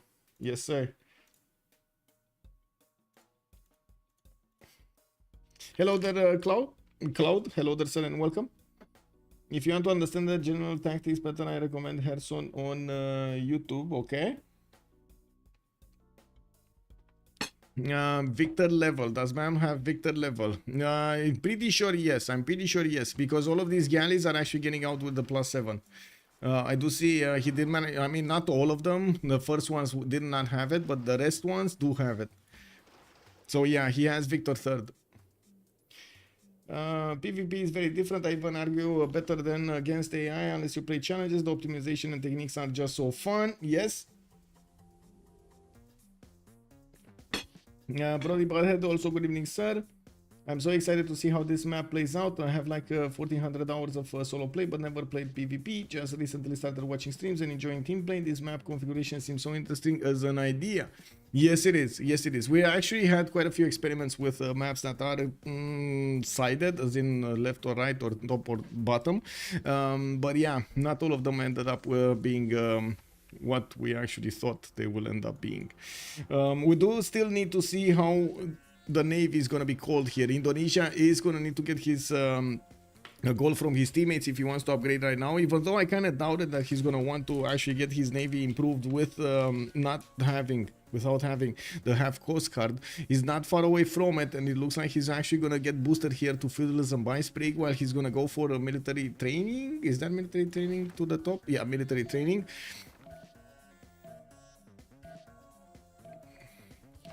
I'm also looking that we still have a long way to go until the next golden age. Pingala in Makvasakahikan, he's gonna get the +6 campus also from Musomin, while I do notice he's gonna finish that Menanki next turn from Pictocahana Piwin.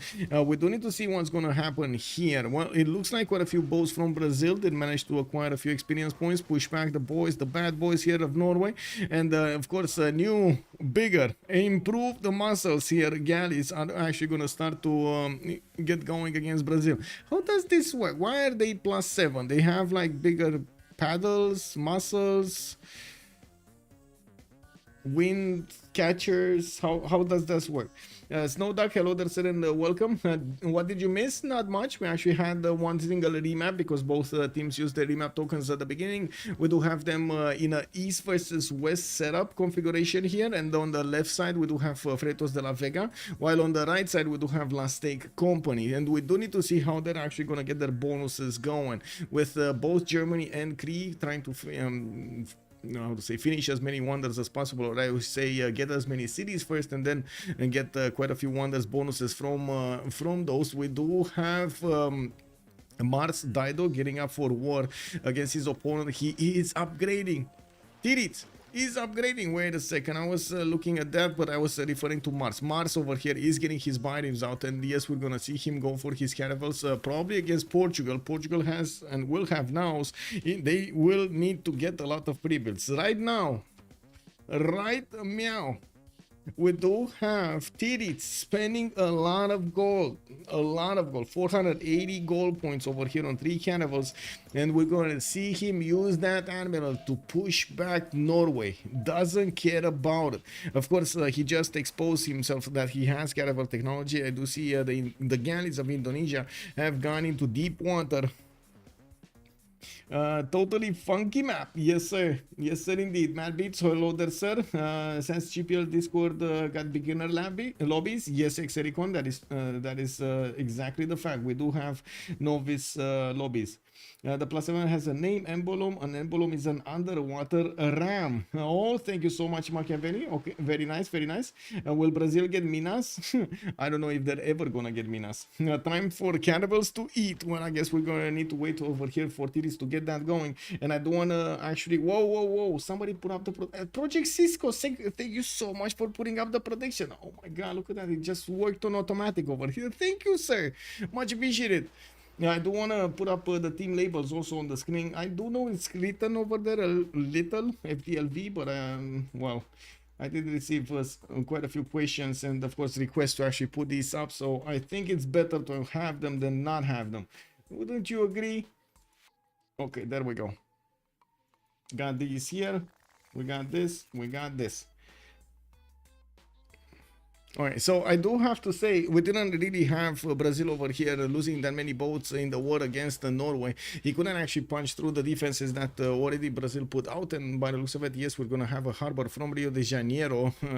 Well, it is what it is. We're gonna need to see him get quite a bit of a navy here. In the meantime, Norway is just everywhere, man. He has only boats coming out. He's finally getting a settler from Stavanger, and I'm actually quite curious, is this a safety settler? Is Malm actually getting a safety settler right now? Let's see, what did he get? Zermentation with tithe. Interesting. Okay, Zermentation with tithe.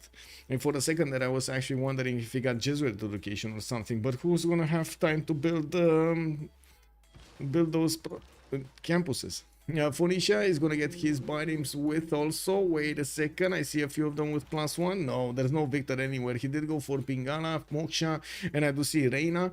Now we do have on the other side also Portugal starting to get his galleys out. Even though they don't see each other, you can actually see there's there's no visibility here. They probably met a little bit here, you know, just waved at each other in the middle of the Reich Ocean, and we're gonna wait for them to actually get that caravel technology and have the ability to upgrade their units and also explore the next door oceans. They really don't know, they're so close.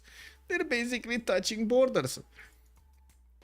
On this side, we do also need to see where Indonesia is gonna go. By the looks of it, he's just gonna bypass the initial galleys of Norway, and he's gonna send his boats towards the Norwegian shores. He doesn't know where they are though, and only 3 boats with an admiral. Yeah, I guess I mean I'm pretty sure Malm is gonna get his cartography well before those boats join his coast here, so I don't think he has anything to worry about, to be honest. If this is where Titiits is gonna go, I guess it is what it is. He's gonna need to let him go. We do have more quadrims coming around. A lot of these scouts are already getting ready to escort those jongs, and I'm pretty sure we're gonna see a lot of them. One of the most important resources right now is the niter. Who is gonna manage to get niter for him? And at this point, I gotta say, nobody's making niter. Nobody's making niter. In the tech side, we do have Titiits opening up bronze, getting his mercenaries in 410s. We do have also Phyrsos going through the bottom middle tree, so we do need to see if he's going to go for military engineering. While on the other side, looks like LDK is busy getting his construction also. Well, I guess we're going to need to wait and see for that as well. Ooh, the +1 boats joined the fight, and Norway here just keeps on knocking down Brazilian galleys while he's pushing the other ones back.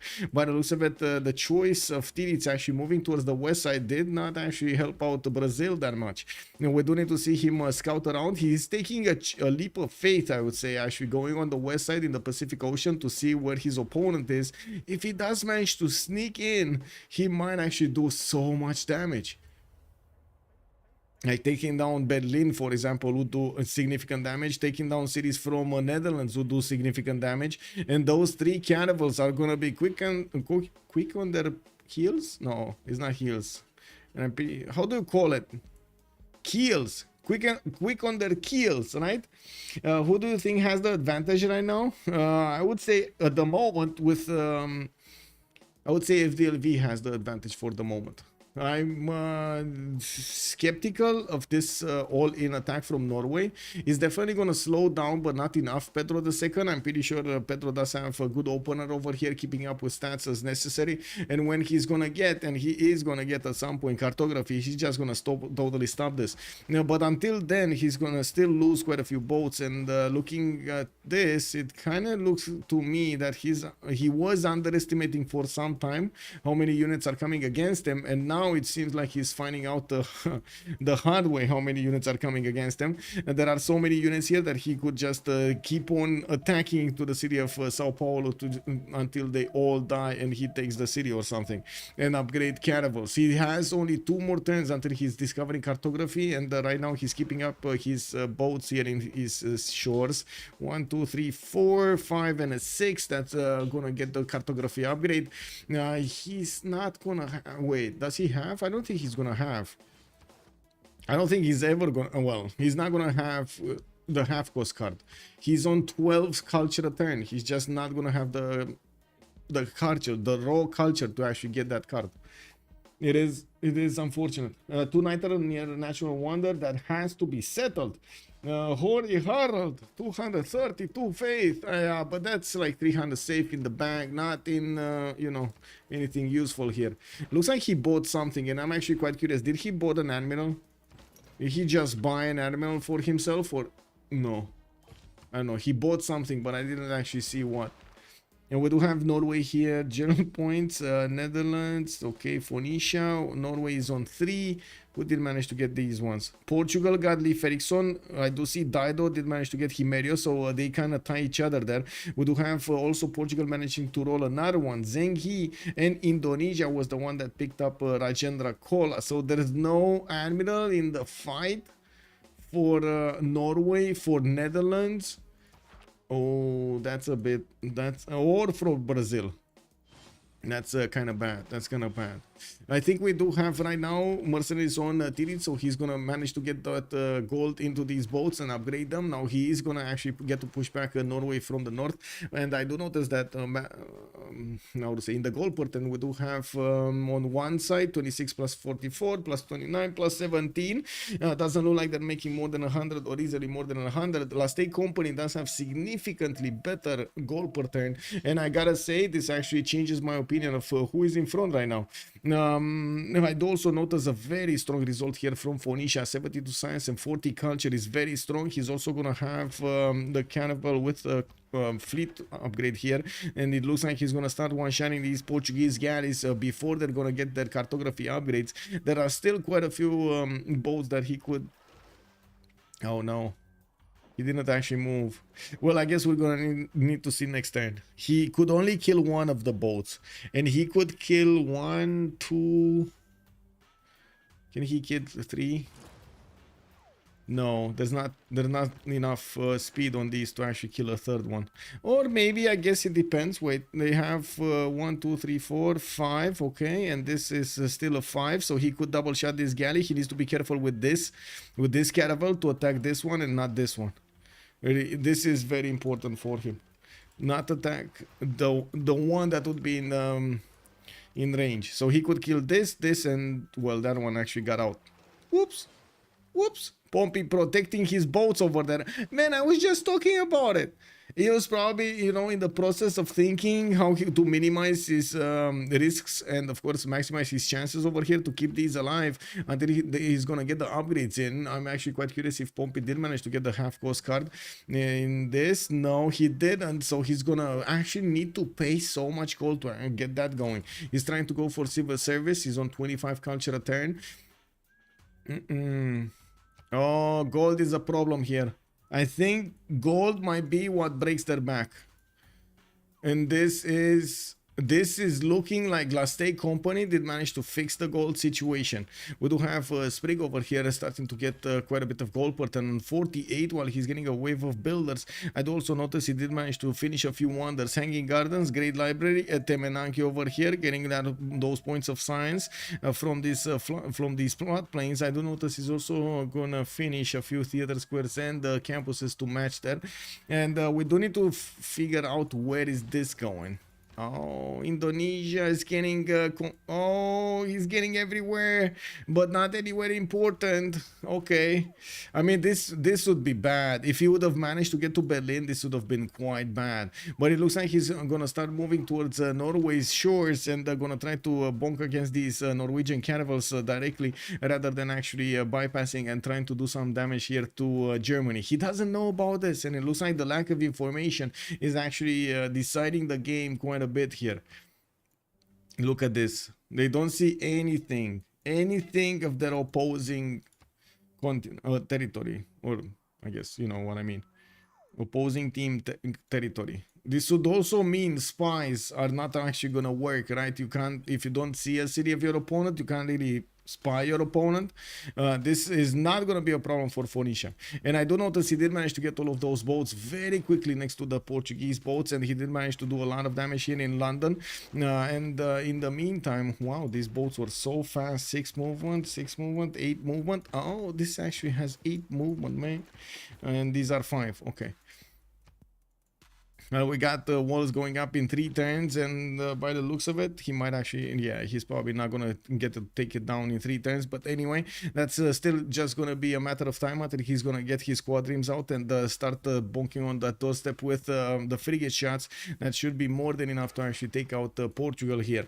Now, looking on the other side, we do need to see if Malm is gonna manage to defend against the Brazilian counter-attack, and of course against also the Indonesian counter-attack, because it looks like they might be trading a player for another player here. Malm being in trouble from one side, while Portugal, Pompey, is in trouble from the other side. Now we do need to see also if Brazil is gonna get that niter for his teammate. Let's see, did he get it? Brazil 0 0 0 0 0 0 0. Everybody's on a 0. Military engineering. Look at how many are actually going military engineering at the same time. 3 from FDLV and 2 from Lastay Company. And I'm pretty sure we're gonna see also Mars over there try to get military engineering as quickly as possible. He has so many quadrants. Now looking at also Cree here, we do have finishing up an industrial zone. That's a pretty poke +4. That didn't even need an aqueduct for it. And I do see theater square is going to be placed here in Makfasakhe while he's getting those libraries in the pokest campuses. Looking at the sim of Indonesia, he's not really doing much of anything else other than building boats and upgrading them, trying to get his economy up to withstand them, and of course keep on paying for them. While I do see Lastay Company is managing to secure so much more gold, we're going to need to see if that's actually going to help them out in the long term. With Norway here not really in a position to get mercenaries, this will require from him a lot, or from them at all, a lot of investment, which might not be the best thing that can happen here, especially since he lost the majority of his pre-builds on the offense against Brazil, and it looks like Brazil is eating these galleys up like they're candy. Lancer, does Indo have niter? I don't think anybody. No, nobody has niter. Actually, there is somebody that has niter. Wilhelmina has niter. That's it. Wilhelmina has niter, and that's it. Looking at also the era score here, we got 5 more turns until the next era. Phyrsos is gonna get 46 out of 53 points. Okay, Spriggan is 54-53. We got Pompey 44-53. Looks like Titiits is gonna be also 10 points out, 43-53. And on the other side, Malm going dark. LDK is gonna be 6 points out. Mars is gonna be 8 points out, while Chuck is already 2 points away from getting his golden age. Well, he did manage to get this unique improvement, the pole there, right? And he's starting to get quite a few builders from. I guess he's gonna, I hope he's gonna get it. I guess we'll see. Boulders are life. And look at that, he did actually get niche merchant here. Interesting position for niche merchant, but he did manage to get it here, so you know, can't complain. I can't complain. Looking at Portugal, looks like, well, Phoenicia did manage to take out the majority of the pre-builds here of Pompey. And yes, there are a few in the south, like 2 more in the south. It doesn't look like they have the gold to upgrade. They are not going to put a lot of gold in Pompey if he can't actually get these worked. He did manage to keep Lisbon alive since he did manage to get the ancient walls. He's gonna do the same thing in Coimbra and the Guarda, while I'm pretty sure we're not that far away from seeing frigates getting upgraded on Phoenicia. We do see him discovering square rigging next turn, but he has the problem with niter. Oh wait, no, that problem has been solved. LDK 4 niter a turn. We do have Chuck on 2. I'm pretty sure he's gonna get the upgrades going. He just needs to put up that half cost resource card.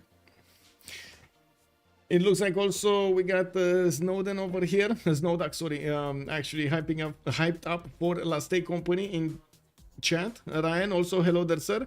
What mod are they using for the Pantheons? BBG, if that's what you're asking. BBG, better balanced game, as we like to call it. You can actually see more details if you take a look at the video description down below. You're gonna have a link to an explanatory video about BBG.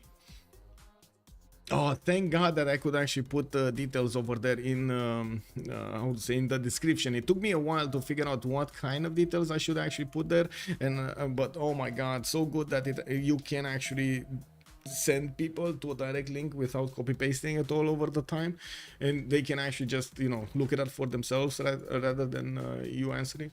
Oh, that's so cool. Can you show production? Yes, Ruperfed. Hello there, sir.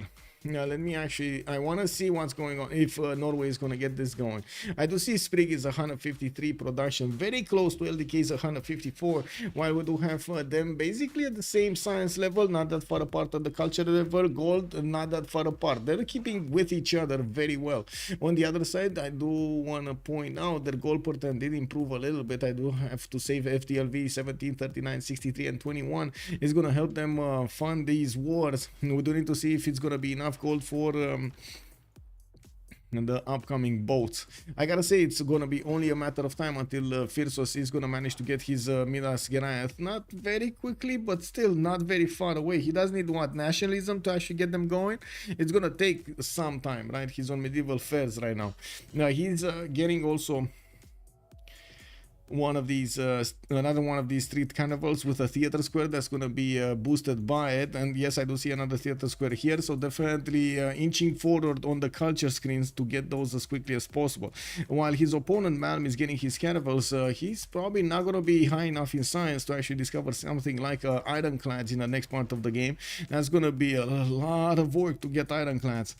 Yeah, we do have also to see if Netherlands is gonna want to get a few boats of his out. Looks like Indonesia, after he did, well, of course, notice that Norway is gonna have his cities defended. He wanted to go, well, against somebody else, and look at that, he actually found LDK to knock his doorstep down. Good thing is, we don't actually have traders running through the water. I'm pretty sure that would have been a big whoop. Big whoop, very big whoop. Let's see, 3 turns to go for. Okay, we got Isodor also ready for LDK. Looking at their golden ages, we got Phyrsos 4 points out. Sprig nailed his. We got Pompey 9 points away. I don't know about that, man. I don't know about that. It is a bit unfortunate. Titiits is gonna be 1 point out, and he's probably gonna get it. Okay. Oh, he's getting that monarchy. Monarchy. Okay. Well, I guess with monarchy, he's definitely gonna have it. Anyway. It is what it is. We still don't know if Phyrsos is gonna get it though. I'm actually quite curious. Does he have monarchy? No, he's just going full headstrong nationalism, totally ignoring monarchy. Or is he gonna get the boost for monarchy next turn? Maybe next turn. We'll see.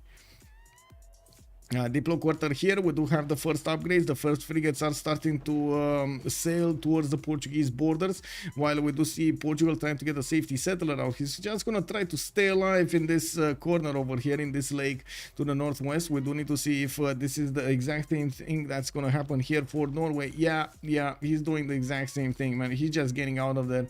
He sacrificed his early game. He's trying to get the mid-game bonuses as hard as he can, but he knows he's on a ticking time clock over here, especially when those junks are gonna get next to his shores, and he's not gonna be far away.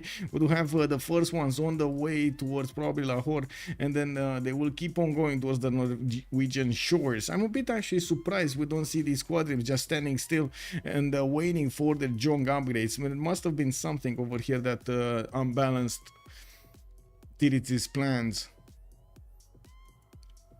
And Pompey, unfortunately, 31 science, 23 culture.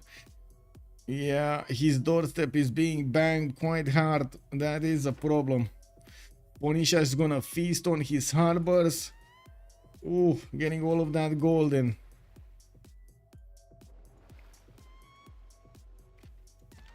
Oh, this is another problem. This is a problem from another kind. Chuck over here is getting pushed. He's 4 turns away from getting cartography, while these level 1 caravels with their 50 plus strength are gonna get to bonk against 20 strength cities. I mean, not even a horsey, not even one pony, Chuck. Really? That sounds so greedy. Oh, there we go. He's getting in, boys. He's getting in. He got in. Junks may well blow Lastic Company apart completely. Okay, can Indo get a city on the islands, one of the Red CS and one below Germany? I don't think he can actually take another CS because he already has a CS, and that CS actually has a caravel. Lahore, you are so technologically advanced, Lahore. Would you want to join our team? You know, you hear the screams from Indonesia in another language, but you know, I can't really translate that. And then Lahore says, no, we are fine. Ooh, you go. Anyway, now we got builders coming around here from all the cities of Indonesia. They're just ticking off their last points here. One more turn until the next World Congress, and looks like Phyrsos. Got it. Sprig, got it. Pompey, not so much. We got Titiits, oh, getting at 53, 54, 53. Looks like Malm is going to stay on that Dark Age. LDK did secure his gold ridge with 50 out of 49 points, and it looks like going to build more city parks everywhere. Isodor is still waiting for that elusive Colosseum to come out from Frankfurt, while yes, we do see the Hansas already getting set up over here. Plus 14, we got another plus 14, we got another plus 18. I would say these are pretty good Hansas, wouldn't you? We do have also Mars with 4 points out. Dido not getting his golden age. Well, I think the question is, will he get his fortune age? Yeah, that's a problem.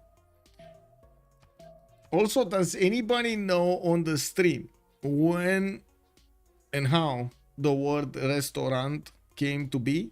Because I just had a funny thought yesterday, thinking like, wait, restaurant is made out of rest, rant, right? Rant from like or, actually end from French. Is this a French, I would say, saying, or is it English saying, telling the French that, hey, you can rest and rant at the same time? Look at that, you can rest and rant. Rest and rant. I think it's rant. I think they were talking about talking, literally talking, right? Rant is word, another word for having a, well, not really having a conversation, but holding a speech or something. I think it comes from Latin restore. Yeah, it's rent. I mean, yeah, isn't it? Yeah, exactly. That's even funnier, you know? Like imagine actually having like people just walking by home, and somebody in front of that home just put a few, like a table, a few steps, a few chairs, and they were like, hey, anybody, do you want to rest and rant over here? Rest and rant. Look at that. I give you food, you give me money, you rest and rant. And then it just got used and used and used, that everybody was saying, oh, restaurant. You know, I mean, it might happen. I don't know. I'm just imagining stuff here. It is what it is. I'm actually quite curious, and that's what I wanted to compare how I was imagining things with the actual reality and see where it leads, you know. Huge Hansas, yes, indeed. And we do have the great invasion of the Dutch Empire. By the looks of it, Haarlem is going to be left be. We do have Netherlands putting one of those scouts over there to try to stop the nasty Indonesians from pushing through, while Netherlands is going to get his boats quite soon. He still needs 2 turns to upgrade his caravels from his galleys. Oof. It is Wilhelmina. Retained his knighthood for 17 months. Helicopter Kicker, thank you so much for the tier 1, sir. Thank you. And also Salty, good and how are you doing, ma'am? Let's actually get this going here. I think I'm going B, right? I'm going B into this. I'm going B into T. We don't really have that much T. Or do we have silver or something? Like very bad in the tundra? No.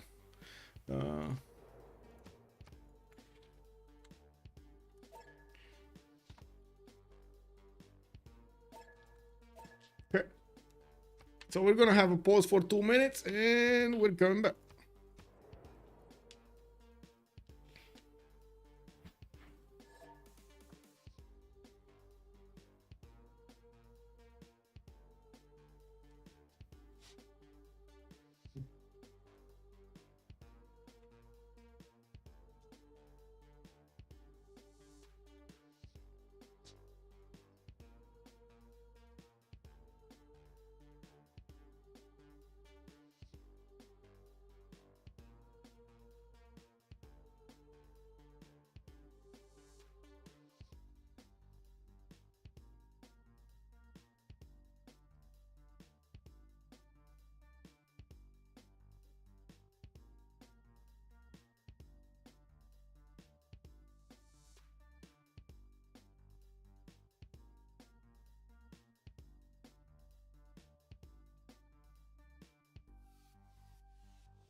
Yeah, got the juice. Got the juice. Do we have the juicers here? The griefers doing anything?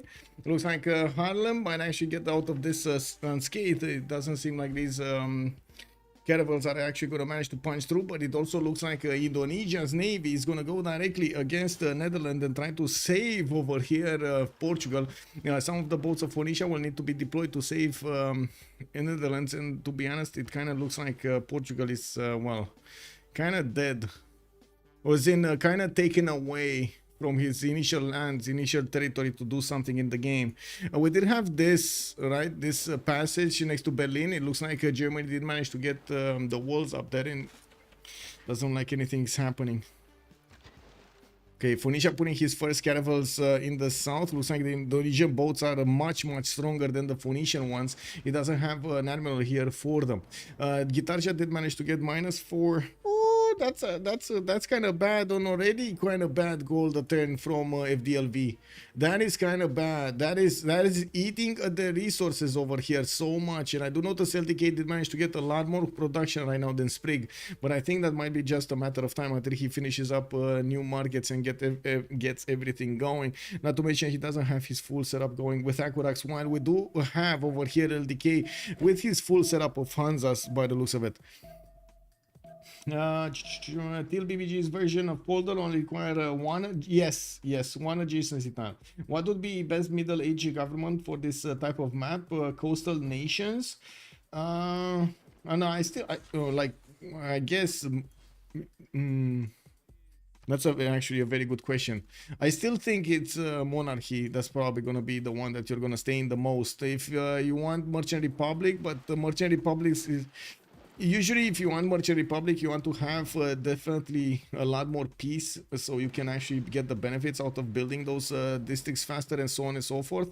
While with Monarchy, you do get more envoys, so you get a better chance of getting one of these city-states, getting to fight for some of these city-states, or keeping one of these city-states.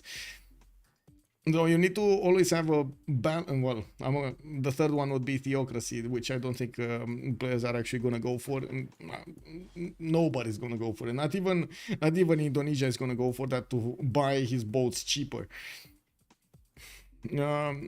So yeah, you need to actually pay attention between those two things, and you need to judge if you're going to have the time to get the benefits out of Merchant Republic, or you're gonna have much better bonuses coming up from keeping city-states. Like keeping a science city-state in a game like this is extremely important. In Monarchy, if you're finding Merchant Republic, if you aren't. Yeah, basically, the general is making a good point over here. You do, well, I guess I was trying to make a point that you could be fighting and having Merchant Republic at the same time, but you kind of need to guarantee the fighting is happening on the other side of the planet from you. But yeah, you're right. It's in the majority of the situation, it does get split between Monarchy if you're fighting Merchant, if you're not. That's what I was thinking. In team PvP, it's then Monarchy 9 out of 10. Yes. Now we do have a few writers coming up from Cree, and I do notice Brazil is quite close to getting his nationalism, or should be close, his diplomatic service in too. And well, we do have his Squadrons starting to gather in the city of Sao Paulo, where the first attack has begun, while Norway is retreating his boats, and he's also upgrading some of them into caravels. He's going to want to get a wave of his Squadrons out, but I gotta say that, I mean, Minas Gerais are just going to clean this up. It looks like it's going to be a very hard proposition for him to actually keep his borders and even keep his navy against Minas Gerais. Aren't frigates getting one-shot by Minas Gerais? They're extremely strong, very strong units.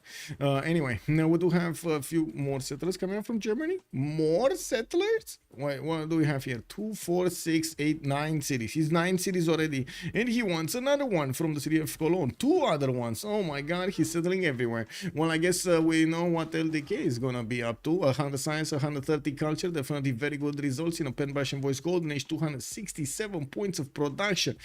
Man, oh my god, he's Yeah, that's a lot of production. I mean, Spriggan on the other side is 190. We got Titiits on 100, but they're not even coming close to 267. Now, we do also have to take a look at all of the other bonuses that managed to get a golden age here. Free inquiry golden age for Pound Maker. That's why he's 100 science. And I do see Pedro, Pen Russian Voice golden age, 90 science, 100 culture. Definitely holding strong there. We do have Joe the Third, 20 and 20, but he's losing city. He's trying to stay alive here. We're going to need to see if Phoenicia is going to manage to hire some mercenaries to take out the Portuguese inland cities. Can you imagine some just, you know, random horses popping off here? Oh, look at that. He had the same idea. That is so cool. Anyway, we do have over here his frigates needing to actually bonk Coimbra, and we do have a few horses coming out from Portugal to try to fend off this possible pillaging. Titiits is also a Pen Russian Voice, 77 science, 67 culture. Getting his bows to the west side. He upgraded most of everything, and it looks like his fleet is trying to gather forces. He's gonna have around 7 to 9 caravels, 7 to 10 caravels, while I do see only 5 chunks, 6 chunks, 1, 2, 3, 4, 5, 6. Yeah, and is Lahore his city? It is his city. Okay, so he can upgrade in it. This is pretty good for him. He's not gonna need to upgrade in his home. Well, it doesn't look like by the position of those fleets that he's actually going to go against Norway with his full strength and not actually want to split his forces between fighting off Netherlands and Phoenicia, and at the same time taking down Norway. Well, I'm pretty sure this is the correct option to actually secure that victory over there. I'm a bit how to say, I do want to mention that Phoenicia and the Netherlands actually needed to move away from their development to get this defense going, and it was quite costly for Czech to do this.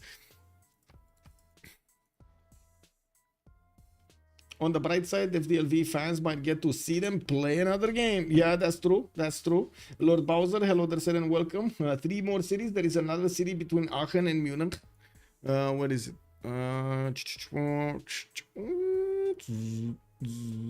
Wait a second. You said Aachen and Munich. What do you mean another city here? Oh, another settler. Oh, there is one. Look at that. There is one actually next to a trader. Oh, I see. These guys are up to no good, man. Man, oh man, this guy is trading his newly made beds for something else, and I'm pretty sure it might smell like liquor.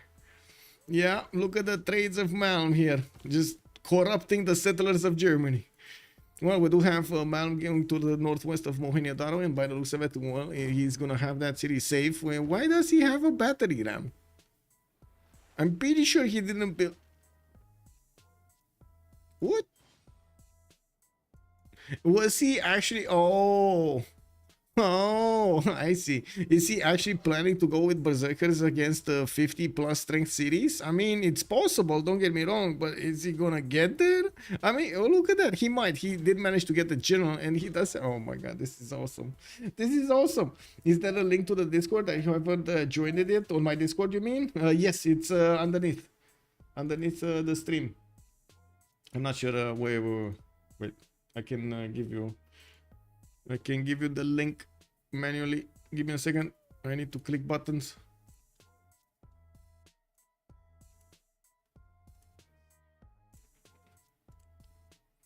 Oh, there we go. There we go. Project Cisco said it. I was about to copy paste the link from there, but yes, there we go. There we go. You got the link right there.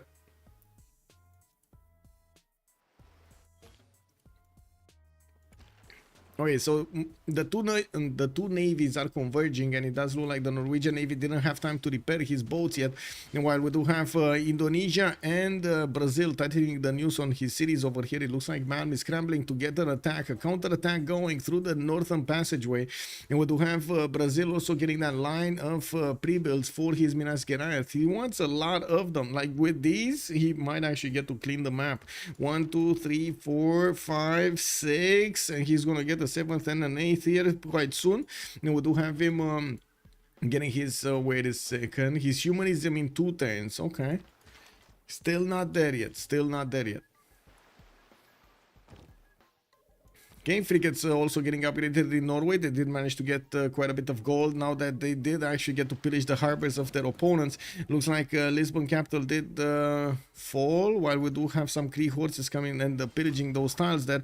It does seem like Coimbra is also going to fall next turn. The Caravel fleet is going to deal the final blow, and he's going to take out a city from Portugal. Well, I gotta also say here, the city of Viseu looks like it's gonna be safe for a little while longer. We do have the ancient walls getting chopped, and well, we still have Portugal trying to take back his city center there. Yeah, well, they're trying to squeeze every little bit of extra advantage that they can actually get from this territory. Bologna seems to be exposed here to the elements. He did actually want to seize that. LDK on the other side, getting his foreign ministry in 2 turns. How much production does Munich have? 54 production right now. Anyway, he did manage to get also Mont Saint Michel as a pre-build, Great Path, and what is this? Apadana over there.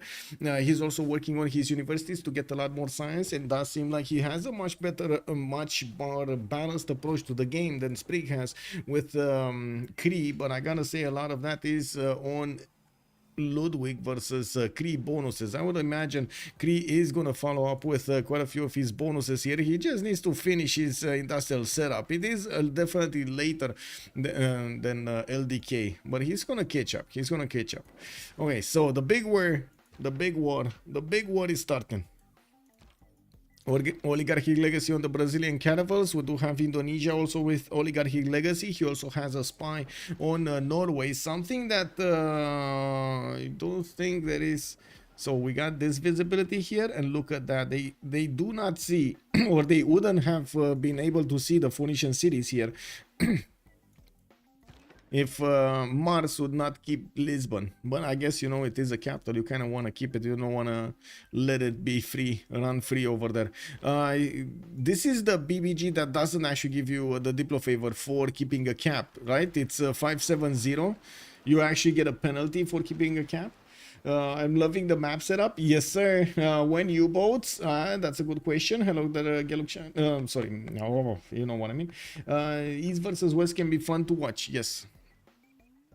Let me actually see if we do have, okay, more boats coming up from Indonesia. I'm pretty sure he actually went into Merchant Republic and is getting his press gangs going.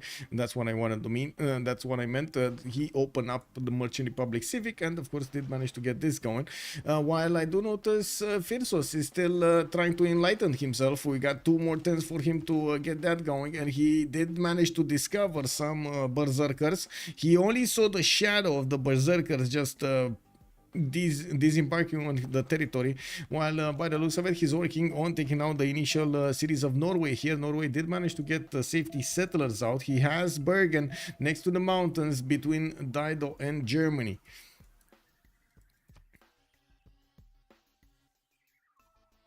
Oh, totally realized right now that I didn't actually put the chats in together. There we go.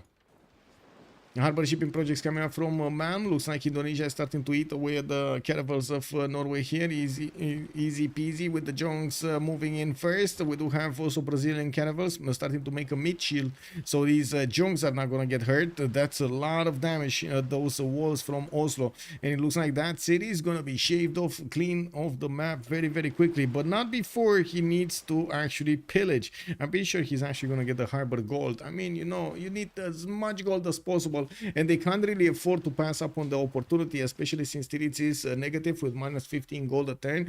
We do have Sprig on 100, which is the most in the game, but then Pompey is on 1, and it does seem like it's going to be a hard, how to say, economy from now on. We do have Pompey also remaining with the city of Viseu, and he's getting another settler over here by the looks of it between Brazil and Cree. You know, we do have him trying to pillage as many tiles as possible from the city of Lisbon, while, well, in Phoenicia looks like his job finished. He's gonna start moving towards the east. I'm actually, oh yeah, he still can't pass. He has the caravel here, but he cannot pass to get into Indonesian territory. His only passageway towards his opponent is through here, through the Northern Sea. Now, I wanted to make a joke that the Northern Sea is actually in the south than in the north, but yeah, okay. I guess the game got confused a little bit. It's fine, you know. Top is bottom, bottom is top. Everything is fine. Left is right, right is left. I mean, it is what it is. What was it? There was a movie with an opener, like a comedy movie with an opener about like a leader from the Middle East that said he changed the meaning of yes and no to a single word. So you would go to the doctor and you would ask him, are you like, am I sick? And he would say, the dictator. Yes, that one. Oh my god, yes, the dictator. Right? Oh, can you imagine that total confusion everywhere? I mean, wow. He would say Aladdin, Aladdin, Aladdin, Aladdin, Aladdin, Aladdin, Aladdin news. Yeah. Positive and then positive and negative at the same time, bro. It's at the same time you get that positivity and negativity in Aladdin. Oh my god, man. Oh, that movie, bro. I mean, not the whole movie, actually. Like the first 30 minutes are nice, and then the rest is kind of poopy. But oh well. I guess they ran out of jokes halfway through. Now, we do have to see Indonesia moving more boats. We do have Brazil also needing to get that nationalism, which he still didn't get it. He's 5 turns off. While by the looks of it, he did manage to discover the Norwegian berserkers trying to pull a fast one on him. Those Norwegian berserkers don't seem to have enough strength to actually attack into any target right here. They kind of die attacking into Sao Paulo. City has been taken down. Indonesia is going to follow up attacks against the other Norwegian ships soon. Of course, he does want to get these junks to move a little bit closer and start firing, but he does need enough boats. There were some trades here. Brazil lost a few boats in the meantime, and it looks like the Norwegian frigates will get the opportunity to do some shots here, or maybe even some free shots. He does have 4 of them to work with and 4 caravels in the front, while he doesn't have an admiral. This is actually quite bad for Norway, not having an admiral. While we do have an admiral here on Indonesia, he has Rajendra Kola. It's not in the correct position though, as in these boats over here are not getting the bonuses. Okay, a few boats have been deployed to the southwest, a few caravels to stop any kind of Phoenician involvement in the war, while we do have Netherlands also getting bigger. We do have a trail of units actually going towards the city of Berlin. We do need to see if he's going to manage to get those the 7 provincials soon, because that's definitely a strong unit. He's printing 1 turn and looking at the points here for the quadrims. Oh, Dido just finished a beautiful terracotta army. Can you imagine Dido actually built an encampment and got a barracks and then built the terracotta army from his capital city instead of going for like anything else? Whoa, getting himself an extra point of experience over there on all of his boats. That's gonna definitely help him out. And well, it looks like at least 1 frigate did die here with 3 caravels at the same time in the same round. Those are losses that Norway definitely cannot withstand. These junks of Indonesia are gonna clean up the coast quite quickly, and we do need to see what the Minas Gerais are gonna do up next. Of course, Minas Gerais coming up here from Brazil will get the opportunity to move to the southern coast of Ludwig and get in here, get into the war against the Netherlands and Dido. We got Phyrsos 4 turns away from industrialization. We're probably gonna see him going for steam power, and I gotta say he's on 97 science with 143 culture. Penbrush and voice, this is not a free inquiry for him. On the other side, we do also notice that LTK is starting to get a fleet out. Galleys coming out from Berlin, while Augsburg could actually get one of those harbors to the southeast. He didn't put one down yet. Do have him getting more cities in the north. He did finish Colosseum in the capitals, or in the cities in the north, I should say, but also hitting the capital, so he could get those extra amenities. And looks like he even put mines in between those volcanic soil tiles. Well, yeah, he needed to. Looks like Lisbon is just gonna be left whatever. Phoenicia is gonna have enough of that. He doesn't care anymore. He's just getting back to the east, getting all of those boats working. Fact that the Last Day Company has map allows these first wet coast to help each other easy looks like big advantage. Yes, also This was actually not a complete fabrication. In the 1960s, the Chinese Communist Party decided that red means forward and changed the traffic lights accordingly with predictable... Wait, really? Oh my god. Oh my god. I can only imagine the disasters and the I would say and the discussions that started from that in the day that that change was made. I can only imagine. What tech is U-boats? Electricity, right? Electricity. It should be here. Electricity. Electricity. Okay, well, the city of Nidaros is getting hit. Yes, there is Governor Victor in there, but that's not going to matter. With so many junks, it looks like that city is going to take quite a bit of damage. We do have still a few boats trying to fend off attacks in Stavanger, but it does seem like Indonesia is just focusing his efforts right now on the capital and just trying to fend off a little bit Norway here. You know, just keep him off, counter-attacking, but still eating at his territory. We do need to see how we're gonna have Brazil actually enter the fight over here with quite a few more frigates coming around and getting a spy out. We do have him focusing as much as possible on getting the Minas Gerais to get upgraded, and we do need to see if Netherlands and the Phoenicia will actually have a big enough navy to withstand this. I'm pretty sure that both of them would need to actually go for ironclads, and even ironclads are not always gonna save him. That's a problem. Even ironclads, they need to be sufficient in numbers to actually take on the Brazilian Minas Gerais. Looking it up for Malm, I've got to do badminton. Have a fun time. Have a fun time. Hello. Bye-bye.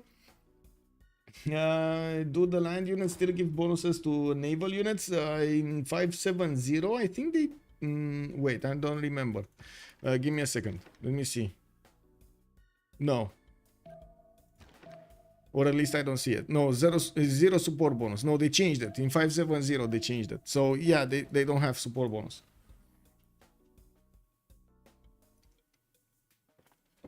Yeah, that would do well to settle that West Island. Could be a Griff outpost versus Cree in the future. This one?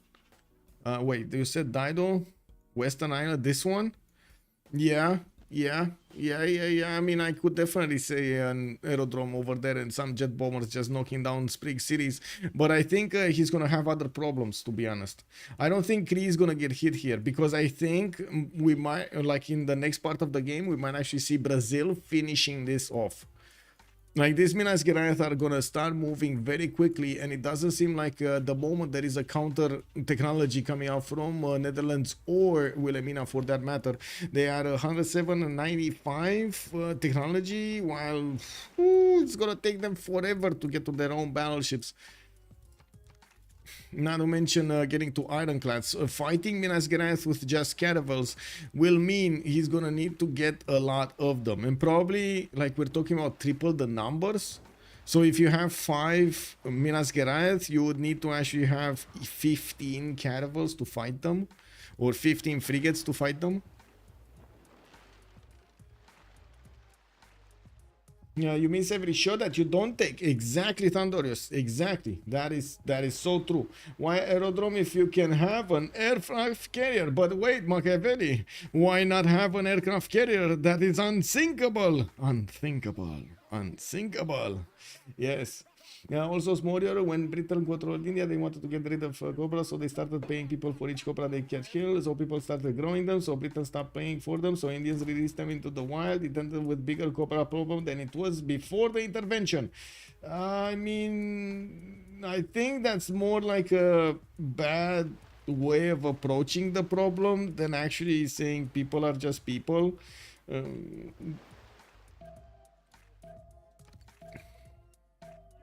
It sounds to me more like a communication problem than an actual human problem. Is the game speed online? Yes, it is online. We're not playing on standard. I mean, that would be way too slow. German Venetian, he's gonna engineer it too. Oh, he's getting it. Yeah, I mean, that's James of St. George. He does have Isodor here for quite some time, right? Just sitting in a city center. And we do need to see if he's ever gonna finish it. But I gotta say, there is a curse that you might not be aware of. It is the curse of the Venetian arsenal. whoever's gonna build it will actually lose the game, or at least that's how it says in the lore of Civ6. If you build Venetian arsenal, you're gonna have the 7 winds and the 7 powers of the gods come against you. No, I'm kidding. I mean, I guess we're gonna need to see what LDK is gonna do here. He definitely needs every little bit of an advantage that he could get. I'm not sure if I'm sure that building Venetian arsenal is gonna deny him the opportunity to get more boats out before he's actually gonna need them, and unfortunately he's not gonna have enough time even with Venetian arsenal to make up for the lack of boats that he has. Cobras are more scared of you than you are of them. Leave snakes alone. Okay. Is every player allowed to capture a city-state? Yes, every player is allowed to capture a city-state, and if a city-state got captured by an opponent, you can capture that city from your opponent, basically, or liberated, depending on what you want. We do have Phoenicia getting a general cause, whatever, and by the looks of it, we do have also Phoenicia and Netherlands starting to get out of this choke point. They started fighting off the Indonesian caravels, which did retreat after they, in the north, they did manage to take Nidaros down. Looks like Phyrsos is going to keep that city center. We do have Norway also, with the last remaining stronghold here in Stavanger, about to lose his capital. Wait, that's the new capital. No, Nidaros was the capital. Stavanger is just, one of those, yes, amazing cities, but it's not the capital. Also, I gotta say, this is amazing how this city looks. Can you imagine having like water here and then salt here? Isn't this salt, or is what is this? Provides production. Wasn't this salt? No, whatever. I'm not sure exactly what is on Salar de Uyuni, but I'm seeing something that resembles salt plains. You know how in those you have like in those documentaries from Discovery, you have like the salt flats for the speed cars, the speed races. Yeah, basically. You have seen on top of Brazil, what is happening on top of Brazil. Yes, I have seen over here. Norway just keeps on moving, but it looks like he's not gonna get anywhere, unfortunately. I mean, he might move around a little bit and see what's going on, and pillage, that's about it. He can't actually get into the city borders and secure his success. I do see Brazilian Minas Gerais starting to come out, and just want to give you a small quick peek over here of the damage from these Minas Gerais against their opponents. Oh, that's actually not bad. 85 against 79. Okay, let's see the frigates. Oh, almost one-shotting the frigates. Okay, let's see. Do these actually have an admiral with them? No, so they're missing a +5 and they're not cored up yet. That's the thing. They're not cored up. He has another wave of them getting cored up over here, and we're going to need to see this damage. He's also hard building a few more caravels and getting more Minas Gerais. While on the front line, he only had like 2 caravels here. I'm pretty sure he's going to need to click on as quickly as possible, actually, and get to click on steam power to get those ironclads. Printing is essential, so I can't really fault him for going for printing. Looking at the navies over here of Phoenicia, I do notice he's actually going to keep, of course, having the caravel technology and frigates, and since he is moving away from his territory that he could upgrade into, he's taking a major risk over here, not having those boats at home to get to be upgraded into the next technology. Well, I'm pretty sure he's basing this on having a lot more time needed to actually get to discover steam power, or even refining for that sense, so he can get battleships going. We do still have 7 turns from this era, and I gotta say the Netherlands, the 7 provincians are gonna be quite tough to handle, but you do see they barely scratched the Minas Gerais, and this is where the problem lies. Like, there are significantly stronger shots coming out from the Brazilian boats against they just one-shot them. Look at that. They're not even cored up, and they one-shot at the 7 provincians. That is gonna be quite an issue.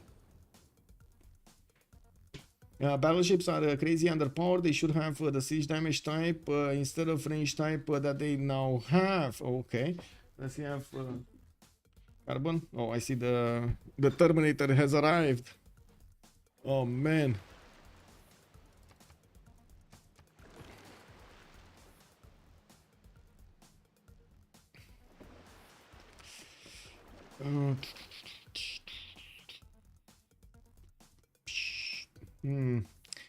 I was thinking of what Machiavelli was saying here, but to be honest, in the game, you don't really have the battleships, for example, changing their weapon types. In the reality, you do have different, how to say, different types of ammunition for the different job, right? For like if you want more penetration, hit bunkers and stuff, or you want explosions. So that's not really being represented here. Honestly, I would think because of that, they should actually have two damage types, range damage types, one for siege and one for naval. But anyway, I don't think it's that big of a deal, to be honest.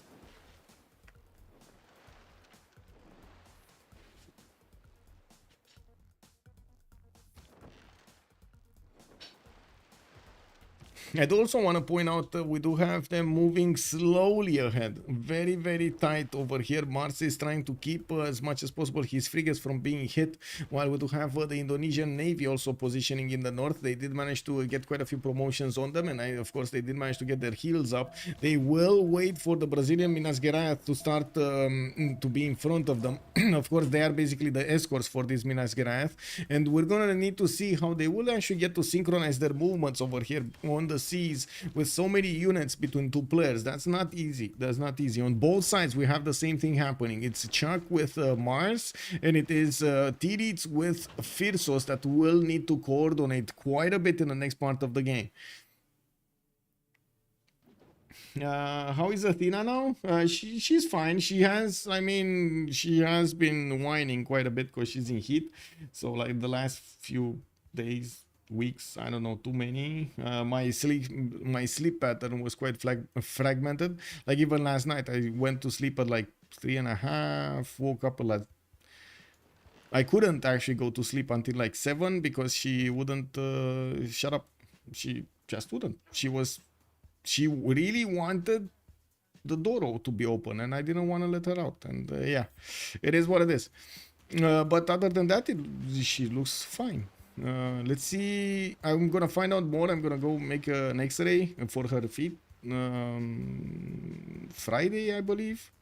It's either Friday or Thursday, one of those days. And we're gonna need to see how soon she can actually get those pins out.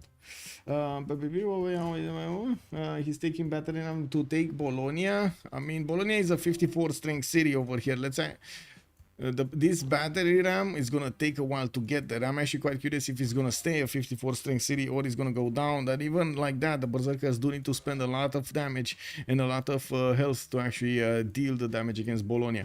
Now we do need to see how quickly. Okay, there we go. They're coupling up. They're coupling up. The Minas Gerais are coupling up. These Phoenician caravels are actually quite strong to withstand the damage, but there are so many Minas Gerais coming into the fight, and of course the cord up ones are gonna be significantly stronger. Did I see low coal?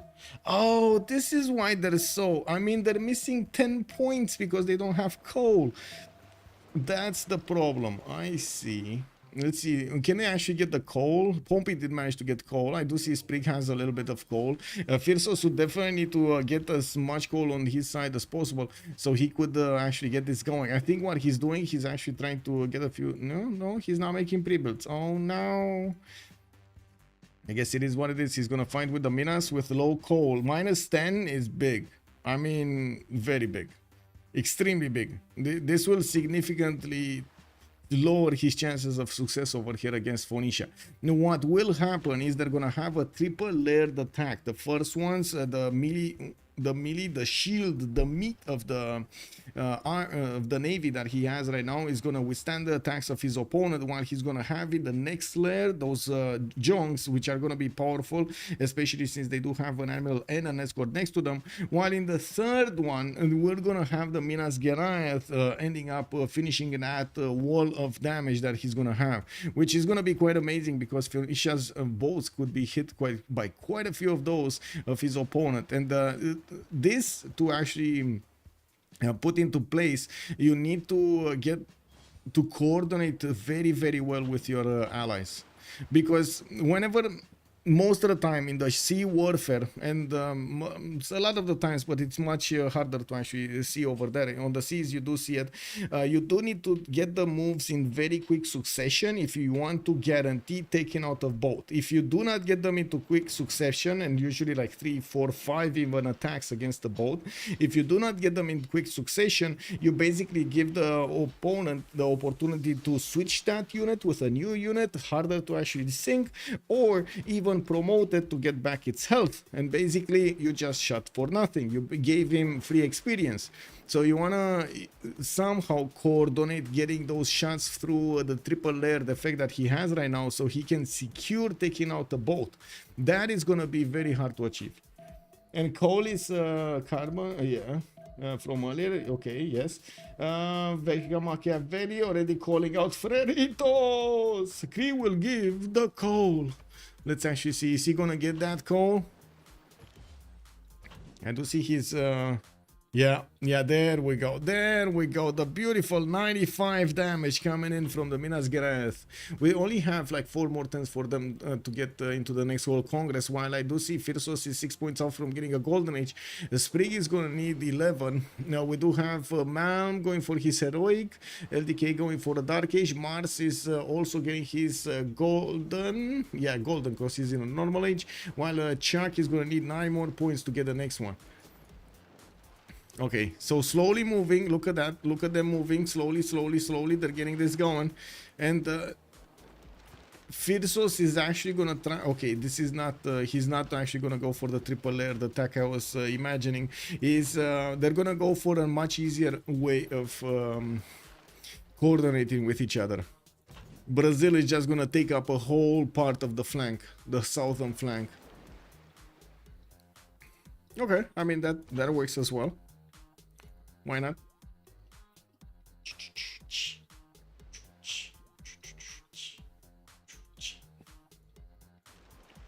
Oh, forgot I got some juice over here. Okay, we got some counterattacks from Phoenicia. He didn't want to start trading his boats with Indonesia, and well, we do see that in the north we do also have Netherlands doing the same thing. You can see what I was talking about earlier happening over here. Chuck is trying to get as many hits as possible against a single unit, and he did manage to trade one boat for 2. That's not good. Titiits is managing to punch through, and his boats right here in the back do not have enough speed or distance to actually cover towards the Indonesian front line. We do have a massive wave of junks just waiting over there to shoot their shells against their opponents. This is the battle. This is the battle for the game right here. It all boils down to all of these units. There are some Minas Gerais also getting prepared in Nidaros. Looks like Phyrsos is going to need quite a bit more gold and coal to actually upgrade those. I do see he does have 265 right now in the bank, while Sprig did jump up to 250 science. We do have him on 115 culture only. LDK over here with 219, 205 does seem like he has the better result. We do have the first moves being done in the south, and of course looks like Titiits is going against Shark, while we do have in the south Brazil going against Phoenicia.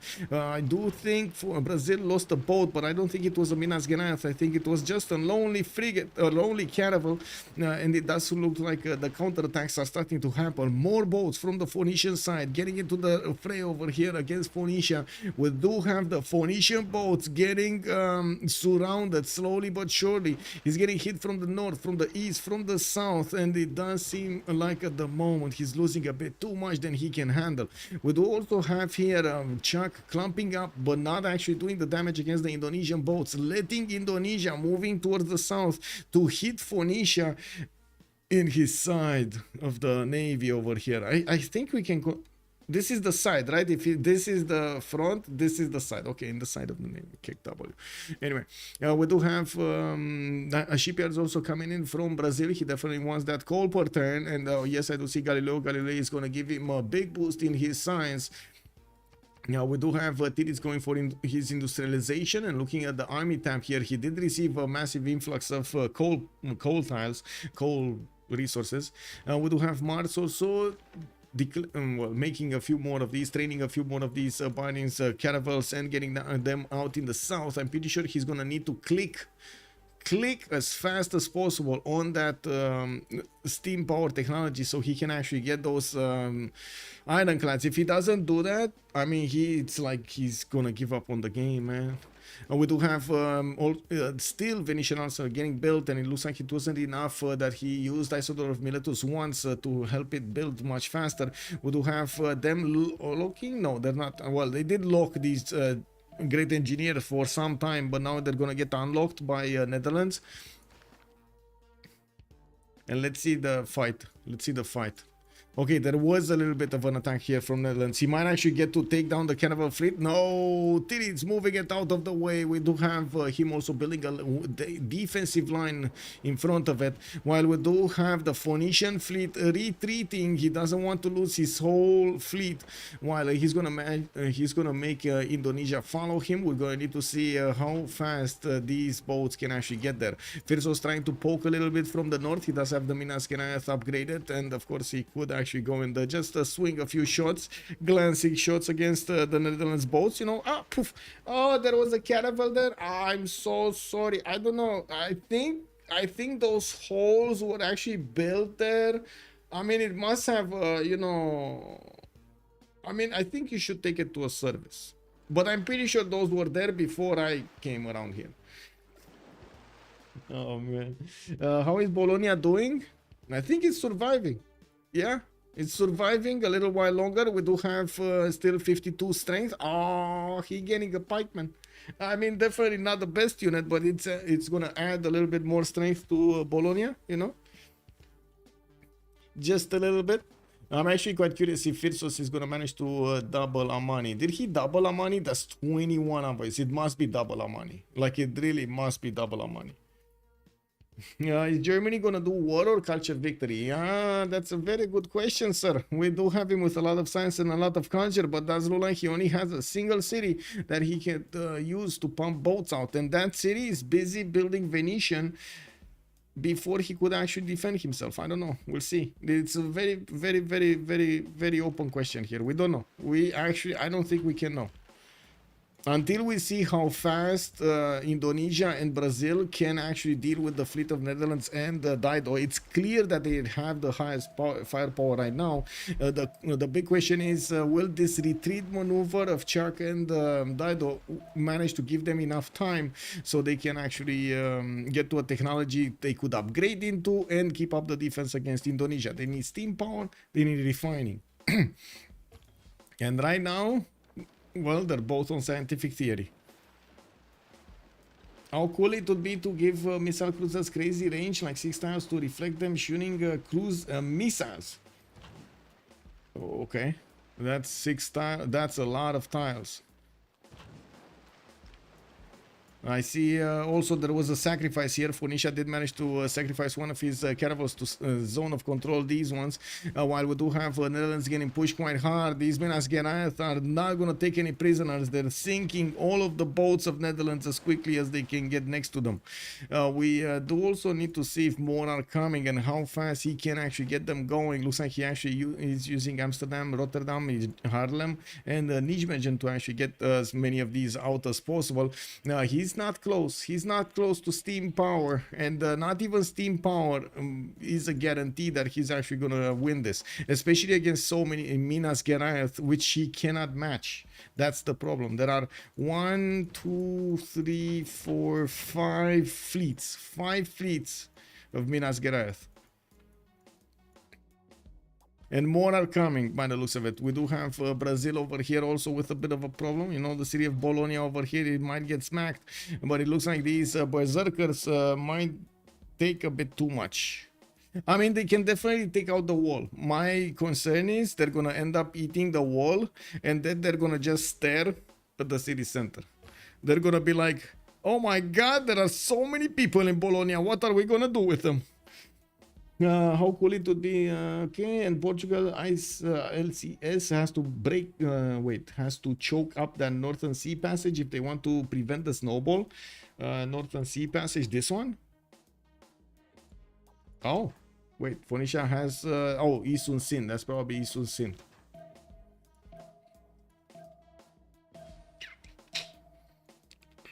I don't think he has ironclads. Does he have ironclads? I mean, I can check, but I don't think he has them.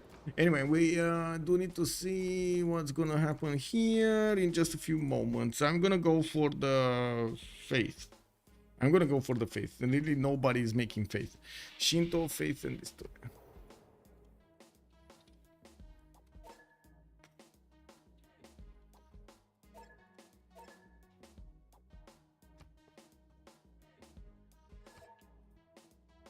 Okay, let's go. But no, see, being in the south. Yeah, hey, no, I wasn't joking, man. I wasn't joking.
Thou shall be knighted primer. Renegade. Okay, I see the Terminator is chilling. Hey, thank you so much for the Prime Renegade. Much appreciated, sir. She has a promotion that disables it. Have you ever messed up the voting with your picks? Yes. How many helps again?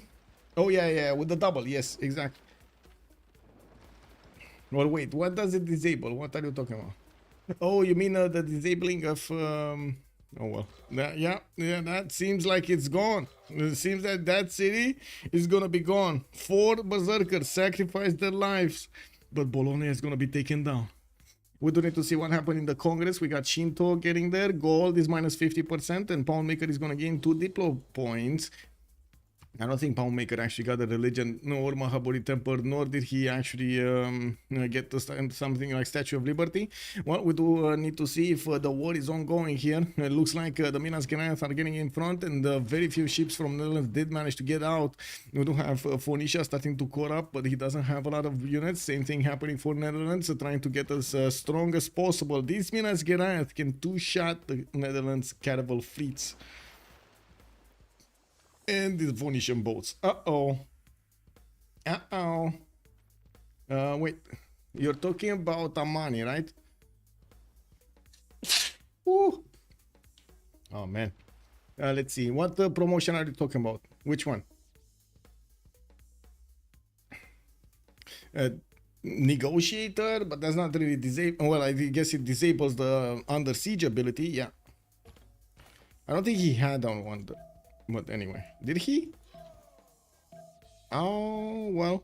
Yeah, no, wait, he does have that. He does have that one. It's not under siege. Wait a second. You actually need it for the left, for this one, for the puppeteer, right? It's either left or right.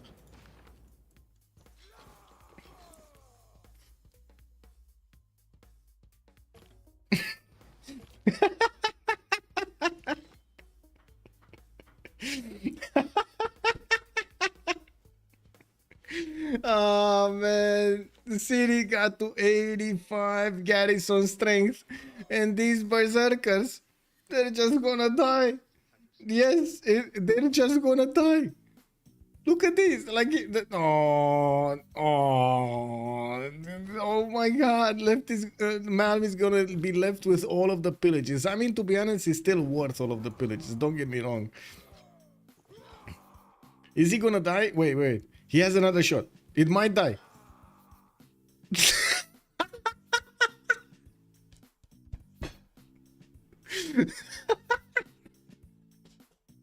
let me clip that because this is too funny. Oh my God, Bologna is too strong. Bologna too strong. Definitely too strong. Die. Yes, they're just gonna die. Look at this. Like oh my God, left is Malm is gonna die. Wait. He has another shot. It might die. Die. Yes, they're just gonna die. Yes. There we go. One health left. Yes, one health left. Bologna definitely said no. Wait, I think I know what happened. Phyrsos just dumped a lot of envoys in that city center and saved it. Let's see what's going on in the choke point. We still have the Indonesian boats fighting close up and personal with the Netherlands ones. I do notice, of course, the catapults are definitely much stronger than what Indonesia has put up. But of course, we do need to see how these Minas Gerais will do the initial attacks. Let's actually see what's going on here. There goes one boat. It looks like he's going for the city. Berlin wants to take out that advantage of his opponent of carrying the U-boats. It looks like also we do have Indonesia that doesn't have a promotion on this one. He's gonna lose that. It is what it is. He's putting down new junks to attack his opponents with, and we do need to see how the Brazilian Minas Gerais, the next ones, are actually going to get in, and who are they going to prioritize. They definitely need to take this one out. This needs to take this one out. That's a boat that's just sitting over there, a free kill. He should hit with a full life Berserker at the end. Well, I think that Berserker said he had enough. And even the battering ram is trying to run away. Can you imagine what's in the mind of these people after an attack that failed? Can you imagine being forced to actually drag one of those like big carts over there? Because I can't call it otherwise than a cart. It was basically a stomp of, not even a stomp. It was a big stick with a big ram in the front of it, and basically put on a cart and covered. That's it. That basically is the battery ram, right? And you had people just pushing it into doors. Can you imagine bringing one of these back home with you? Like being forced to actually drag it from on. It was bad enough that you couldn't actually get the victory against your opponent, but actually bringing that the whole way back. Oh my God! Just let it be somewhere. Build another one. It's just whatever. He should. I guess they didn't have consumerism back then, you know. In our, like, it's fine. What? Mouse broke, keyboard broke. It's fine. Get another one.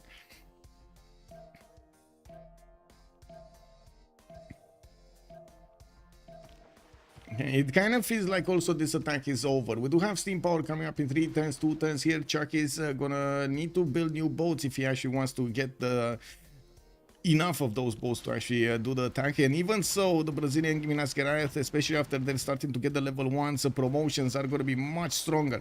They couldn't save the city of Germany from being taken out, and it does seem like Freritos de la Vega is managing to secure the victory conditions for the game, and of course securing the coast is also going to secure them the victory. We do have Lublin taken down. Venetian arsenal is right now in Brazil's power. I mean, he let Germany build it. He came in, swooped in, took it back. It is what it is. Is it gonna be used? Oh my God, he's actually gonna use it. Check this out. He's actually gonna grab Germany's Minas Gerais and he's gonna beat him with it. This sounds like one of those memes, like, why are you hitting yourself? Why are you hitting yourself? You know? Venetian arsenal curse is still continuous. Yes, the Venetian arsenal curse actually still continues. I'm not sure if maybe like 5 boats would have made a difference here, but they would have definitely had a few more boats to play with. Yeah, the biggest issue with this kind of warfare is whenever somebody actually gets ahead in boat numbers or unit numbers, just sheer unit numbers, he's gonna roll over the next part of the navy very, very quickly. So it snowballs in quite quick and quite fast after you'd lose the advantage. That is a problem. That is a big problem, and that's the reason that Netherlands and Phoenicia wanted to get back as many units as possible to have the ability to upgrade some new ones when they're gonna get to steam power and get to use the ironclads, which is definitely gonna be an advantage for them. Or I should say it's going to be a much better ship for them, not an advantage. We do have to see what's going on here in the ERA score. We did have Malm in a heroic with, well, I mean, he started making some goal for his teammates. 53 is definitely amazing. We do have also LDK on 105. I do see Mars is 205 and Chuck is 193. The gold is definitely not a problem. They are able to build by whatever they want over here, upgrade. They can do whatever. We also have Spriggan managing to keep up quite a bit with LDK, 486 production points versus LDK's 563. Not that amazing difference between them. Basically mirroring LDK when it comes to the science. And I gotta say, he actually managed to make more culture than his opponent. Did he get Colosseum anywhere here? Oh no, Colosseum was actually built here, right? Colosseum was built here.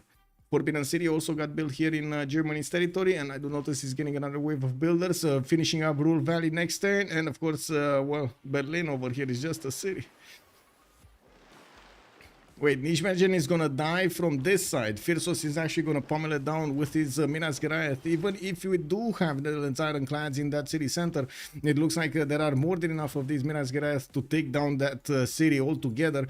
I do want to point out the damage to one ironclad is gonna be catastrophic. These Minas Geraeth can actually two-shot quite easily the ironclads. They're just gonna have, like the ironclads, they're gonna have a bit more strength when they attack into the Minas Geraeth.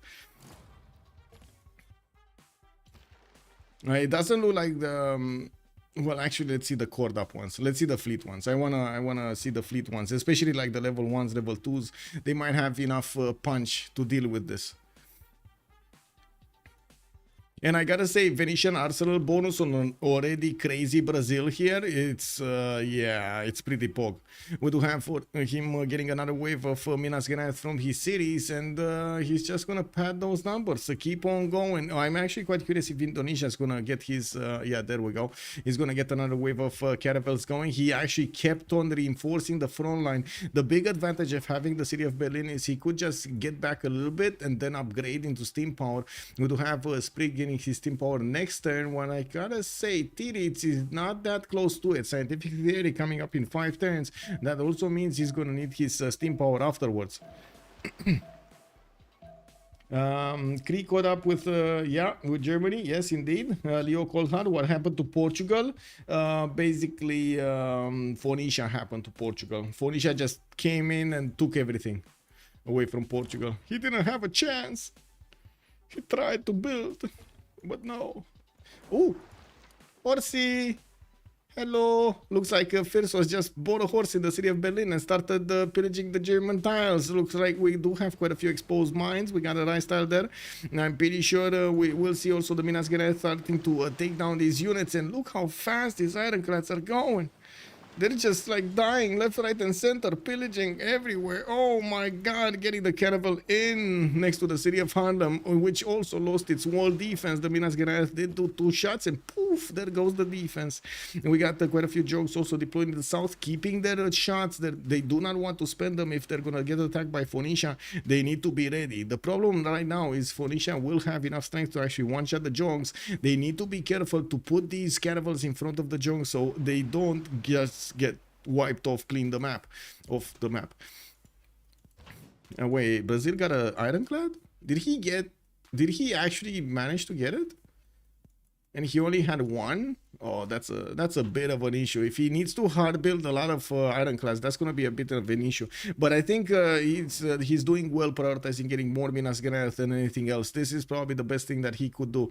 I do also notice he has a bit of a problem with a rebellion in Berlin, which is trying to put Victor in there and getting a monument. City just gets so much pressure from the all around other cities. Well, the loyalty should stabilize. He only has like minus 1.8. It should be fine.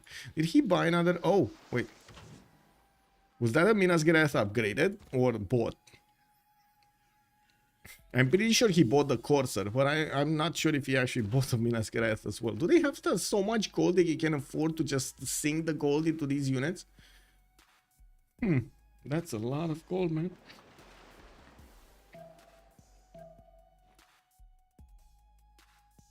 Let me actually put the clip on on my Discord because I'm gonna forget about it.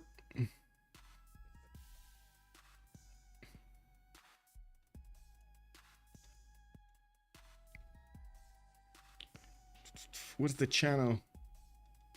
Oh, wait, we got some moves over here, and the Minas Gerais still didn't get to start shooting, but it looks like the Indonesian boats are taking a pounding from the Phoenician ironclad fleets. Oh, wait, that junk actually remained alive. I don't know how, but it looks like it did, and we're gonna need to see if the Minas Gerais are gonna come closer, so they could actually take out these ironclads. Otherwise, it looks like Indonesia is gonna lose his fleet over here, being surprised by Phoenicia's ironclads.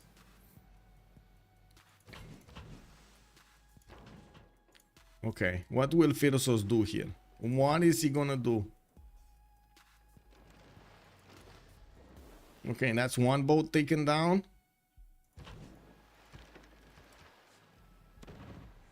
We got another boat coming. He does have an ironclad, but I think that ironclad is kind of reserved to take out Harlem, isn't it? Ah, okay, well, more pillages, why not? More horses to the pounding, and I'm pretty sure he's just gonna try to get us on as many tiles that he could get the pillages on from as possible. I do see also he's invading Augsburg. Since he did manage to secure the coast over here, he's starting to get enough distance and safety to get to Augsburg. The horse of Brazil is gonna get in there, and by the looks of it, he's gonna want to stay away from the shots of a Percival German crossbow, while we might see this city being taken over next, and it all depends on this man at arms.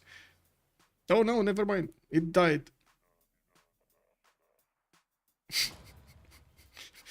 He got a taste of his own medicine, man. He really got a taste of his own medicine.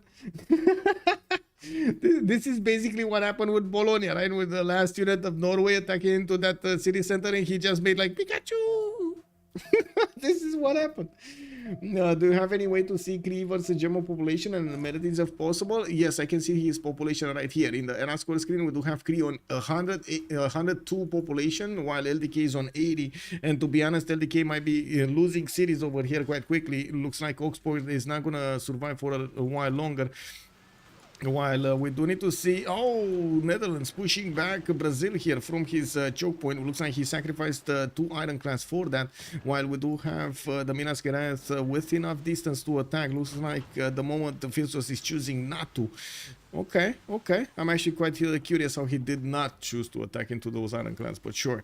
Now we do have also the Phoenician ironclads, these fleets that do need to be taken care of, while it looks like the computer is telling us that, hey, somebody is ringing the bell on the tourism victory. Well, we do have Sprig with 7 out of 82, and I do have to say Sprig is on 127 tourism a turn with more culture than his opponent, but that, I would say, not enough more. He's still managing to be competitive when it comes to the production. Much better sign, well, better signs, not much better. And the goal per turn doesn't look that great on Freritos de la Vega, but I gotta say they kept their economy right in check and did manage to get what they needed when they needed against their opponents. I'm actually very curious if Indonesia is gonna get to ironclads anytime soon. Is he? Come on, Indo. Scientific theory is still coming up in 2 turns for you? I mean, that's a long way. We do have another Corsair that will try to snatch Augsburg, and I'm pretty sure he's going to still need to attack it with a Minas Gerais if he actually wants to secure that kill.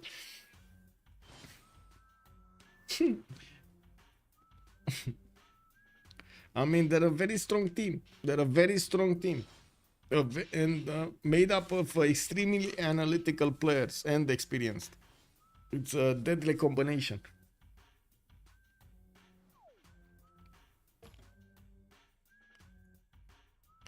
Okay, industrial zones, more of coming up from Cree. He's getting his swords, and I do notice he's building up his amphitheaters and finishing up his whole power plants in his cities. We do not see him actually at all putting cities on the coast. He doesn't want to take the risk of them being taken out by an opponent. While I do notice that Portugal did manage to get a few cities over here. He did put Braga, which is amazing. This actually allows him to get some coastal trade routes against, well, with his allies, and that actually allows him to be generous here with his gold.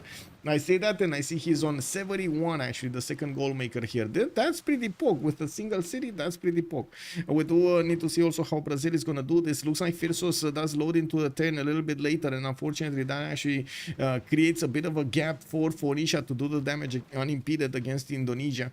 Now, while the majority of the boats of Indonesia have been taken down, he's coming up with newly built caravels, which will turn into ironclads. I keep saying soon, but I don't know when. Now, we do have for the city of Augsburg being taken down and razed to the ground. Germany loses another city, and it looks like right now his production in number is starting to look much closer to Poundmaker's production number. Do they have Diplo or something? Let me actually take a look. What are their development points here? We got Sprig 8 out of 20. And then we do have, that's it, 2 out of 20 on everybody else. So it looks like the state company was kind of going for that culture victory or domination, while the Freritos de la Vega was eyeballing both also. But it seems like it's not happening. They are also keeping tabs on Diplo, right? They have 3. Diplo over here is on Sprig, 8 out of 20. A Statue of Liberty still is available to be built. He could easily go to space over here, no problem for him. It doesn't look like his opponents are going to manage to get to nukes to try to stop space.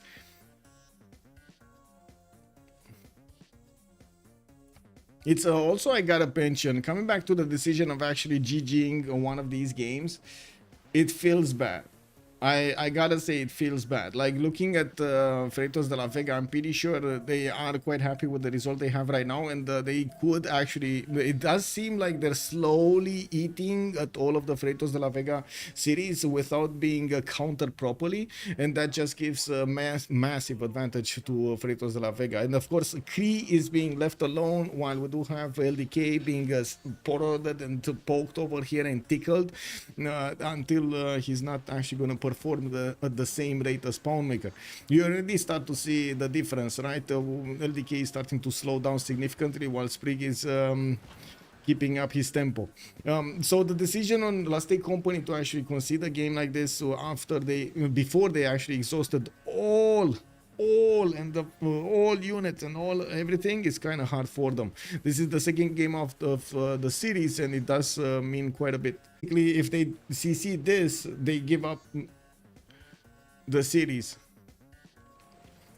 Can statue be built in a lake? No, it needs a water and it needs a harbor. Yeah.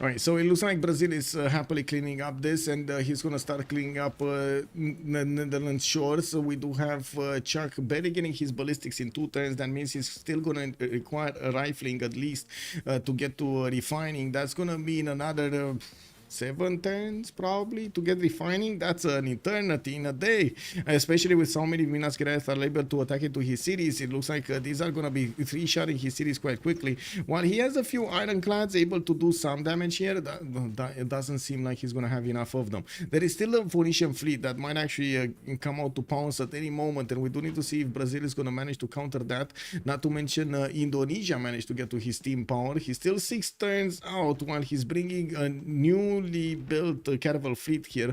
So many boats. All of these are going to turn into ironclads. They're going to stop here. I'm pretty sure they're going to just stop here in the city of Berlin's borders and gonna upgrade into ironclads. And I think, yeah, we do have Brazil just buying out every other turn ironclads. Oh, sorry.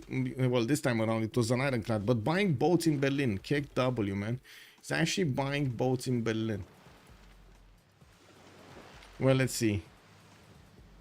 Yeah, looks like we do have the ironclads of Netherlands getting taken out. Whatever he built, he actually lost. Good thing is he's building them quite quickly, right? He's getting these ironclads very, very quickly there, and he's trying to delay this takeover. And it doesn't seem like Phoenicia right now is actually comfortable with a counterattack against Brazil, which I gotta say he kind of needs to do it. He really needs to do it. He needs to come out swinging here, especially after all of these Brazilian Minas Gerais did finish their shots. And one of the things that he doesn't know, and we know, is how many boats are behind these. If there are more boats here in the Indian Ocean, he's probably gonna lose his fleet. So he doesn't want to take the risk. And this is the problem. He doesn't want to take the risk. But I don't think he has a choice. He kind of needs to take the risk. I guess we'll see. I guess we'll see next time. We still have quite a few ironclads coming out from Netherlands, right? Another 2 from Amsterdam and Rotterdam. And, well, Brazil is going to get his ironclads here soon. And I'm pretty sure Indonesia is not going to be far off from upgrading his. Well, let's actually take a look at Cree's development. Research labs already coming out. 345 science, 208 culture, 140 gold only. But, you know, it is what it is. He doesn't have coastal trade routes anywhere. We do have him also getting me Marcinan. Okay. So much science, so he's probably going to be over 450 science, 500 science in the next few turns, especially with how many research labs are coming around and new campuses for those. Phoenicia, is he having enough production? 2 turning ironclads, getting some quadrims. Is not enough production on these ironclads. Definitely the fact that Indonesia kept on building his boats and kept on sending them over here does help him. This is, you know how many times I talked about the supply line, or I should say the resupply line, to actually guarantee the offense against somebody? This is basically that resupply line that I was mentioning. You need to have a trickle of boats every time in this ocean between your front line and your cities, so you can actually keep on replacing the boats that you lose. If he wouldn't have done that, he would have lost this footing a long time ago. Yes, you might say that it's fine, Brazil could have kept up with this. I don't think so. I don't think so. Brazil is still struggling right now to keep up with this, and especially with the new ironclad fleets coming up from Phoenicia, and you do see what's happening here. It still has quite a few problems getting there. Let's see. Are we gonna see the ironclads of Phoenicia being prioritized here? He needs 3 hits from Minas Gerais into one of those, and he only has. Oh wait, he does have 3. He does have 3. And look at him. Look at him go. Prioritizing to take it down. The level 2 is down. Well. well. Walls in Berlin. Okay. He actually stabilized the rebellion. That's perfect. We do have new Brazilian Minas Gerais coming in also. He's getting a fleet out every other turn. Okay, so what's the position over here? What's going to be the transition of Phoenicia, of Germany after they kind of lost the coast?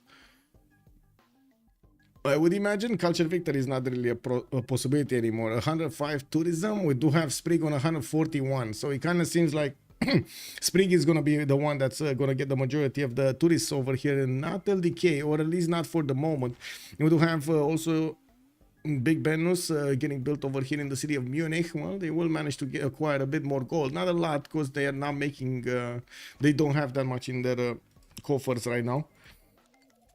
That also might allow them to buy quite a few boats. Hard buy, just quite a few boats here.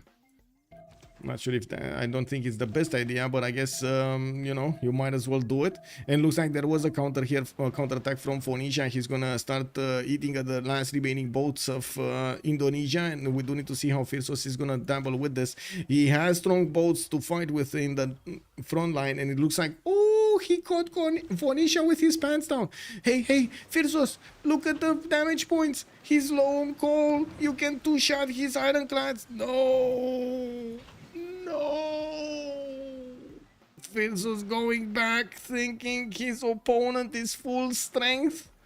Oh no. Anyway, I'm pretty sure he's gonna start shooting down these Netherlands boats. All of the ironclads will probably die. He's also seeing how fast Netherlands can actually get these ironclads, and he's definitely worried about it. We just saw another ironclad, 2 ironclads being bought over here by Netherlands. And Brazil is managing to get to 1, 2, 3, 4, 5, 6, 7, 8, 8 Minas Gerais fleets, 9, 10, 11, 12, 13 Minas Gerais fleets. That's a lot of fleets. Now, Indonesia is going to need to wait over here another 3 turns, and it should be fine actually to get over there. And I'm pretty sure with Minas Gerais able to do so much damage against the Netherlands ironclads, he's just going to need to thin the herd until those ironclads of Indonesia come into play. And then we're gonna need to see what's gonna happen. Are they gonna have the party of their lives or not? Hello there, Nemesis. Hello there, Selen. Welcome. Does the scout block the ship from taking a hit? No. Well, it kind of depends which one is prioritized, but anyway. CMB, hello there, star. I take a small break from watching and 2 civs already irrelled. Yes, sir. Indeed, things happen fast. Muthu, also, good evening, sir. Portugal produces gold, good gold with 1 city. Yes, amazing gold actually on Portugal. He's the highest gold maker on Freritos de la Vega, 132 gold a turn. This 1 city is giving them so much. 2, 4, 6 trade routes coming out from that city. And of course, Brazil is also sending quite a few trade routes to Braga.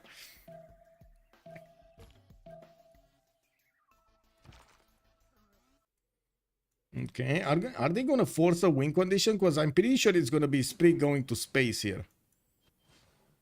If they're going to force a win condition. Oh, the tables have turned. Now the Brazilian fleets do not have enough coal. And we're going to need to see, do they have... Oh, it's only -3. It's fine, it's fine. It's basically losing like a Diplo visibility or something. It's fine. Why does he keep moving back? Oh my god. Anyway, he keeps moving back and not shooting. I guess that's my frustration. Not that he's moving back, but he's not shooting. But anyway, I guess he keeps on shooting Harlem, and that definitely makes sense. Wow, that Corsair has a death wish. And the Cuirassier. Oh, I see. Well, Germany did manage to make a few units to defend himself there, and I do see more Minas Gerais are getting next to the borders of Berlin, while the Indonesian boats are starting to gather so they can get their upgrades. They did move a little bit to the southwest. Now we still have these 6-7 turns until the next World Congress. I do notice that Phoenicia is gonna try to get as many of these pre-builds for the battleships as possible. He does have right now 3 of these battleship fleets possible, while he's gonna get the more ironclad fleets to the south. To see what's going on. He did keep alive 4 other frigates here, so he might actually have enough battleships as Brazil has Minas Gerais at the end of the day. But I think his mid shield is probably gonna be a bit lower. But anyway, I guess we're gonna need to see. I was definitely expecting Phyrsos over here to actually keep those a little bit more aggressive, but I totally get how he wants to be safe with them and not allow these ironclad fleets to just do whatever they want, you know. You gotta have some law and order over here in the oceans, you know. It is what it is. Sometimes bad things can happen quickly.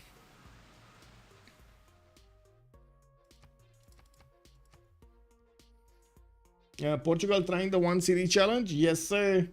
Approaching 2 production per kampung there. Feels like Indo needs to start building kampungs. Oh, there we go. We got Phyrsos just dealing the damage against the Netherlands ironclads, and we do have these other ones trying to get in. Caravels from Indonesia got taken down. Those are basically the weak spots of the Brazilian plus Indonesian Navy at the moment. Steam power is coming out next turn, and that's how long Brazil actually needs to keep alive these Minas Gerais. So the next units, the next tier units of Indonesia do get in to create that mid shield. I'm actually very surprised that Indonesia is putting the caravels here instead of actually putting all of them in the city center to upgrade them, in the city borders to upgrade them. But I guess he's still gonna get them, you know, one by one. He's still gonna upgrade them. We do have Albert Einstein as the next scientist, and I do see Cree is managing to make 39 points a turn. We do need to see if he's going to start to get a lot of projects here. In Germany's territory, we only have 1 single city making projects, while here, looks like Holy Site projects. He might actually... Where is this Holy Site? Where is the holy site? Oh, this is the holy site. This is the big holy site for the Mahabodhi temple. He actually built it. So we're going to have Makfa Sakahi Khan pretty soon actually getting that temple over there. Definitely needs the Diplo points. Did he manage to roll the other Diplo points, or was that the last era? Oh, this is this era. Okay, 8 out of 20.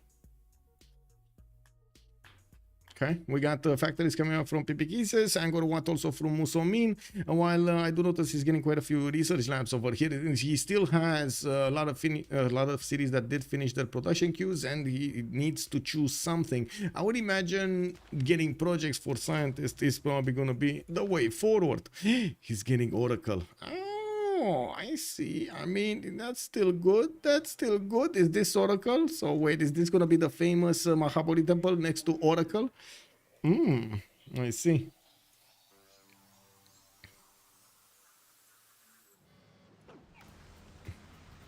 Okay.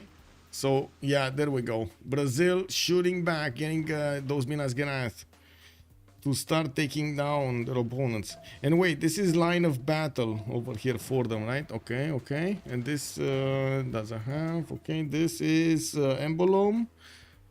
On the attack, he's gonna get more damage. That's about it. You know, it is what it is.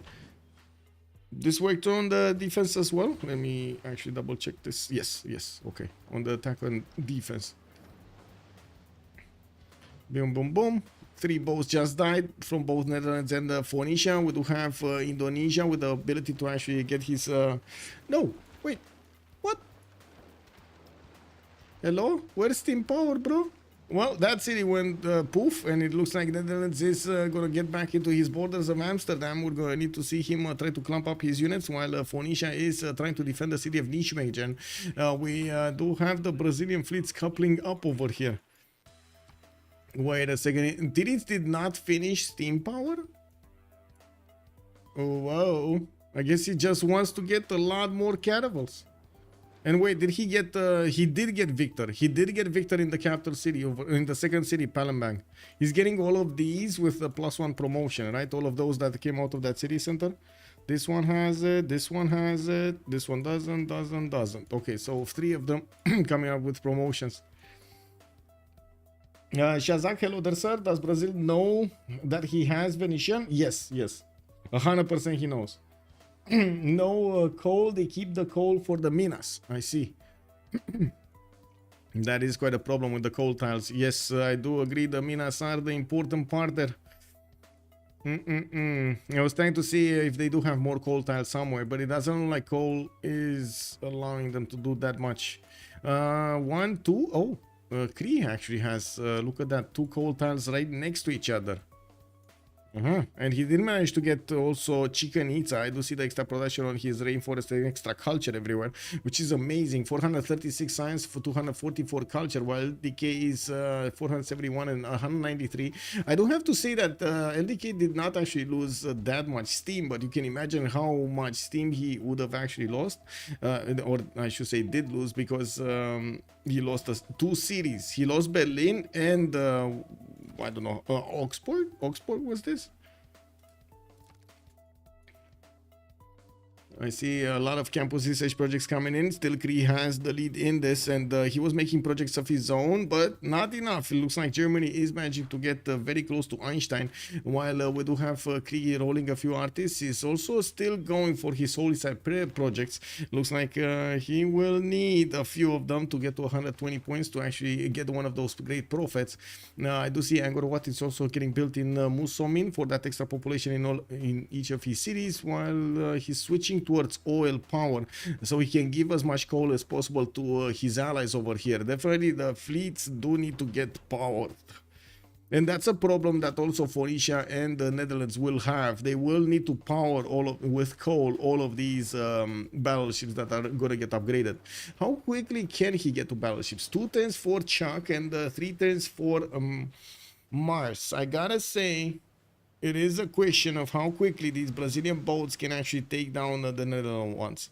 And if they start trading like this, uh-oh. I mean, those are two dead ironclads. Okay, so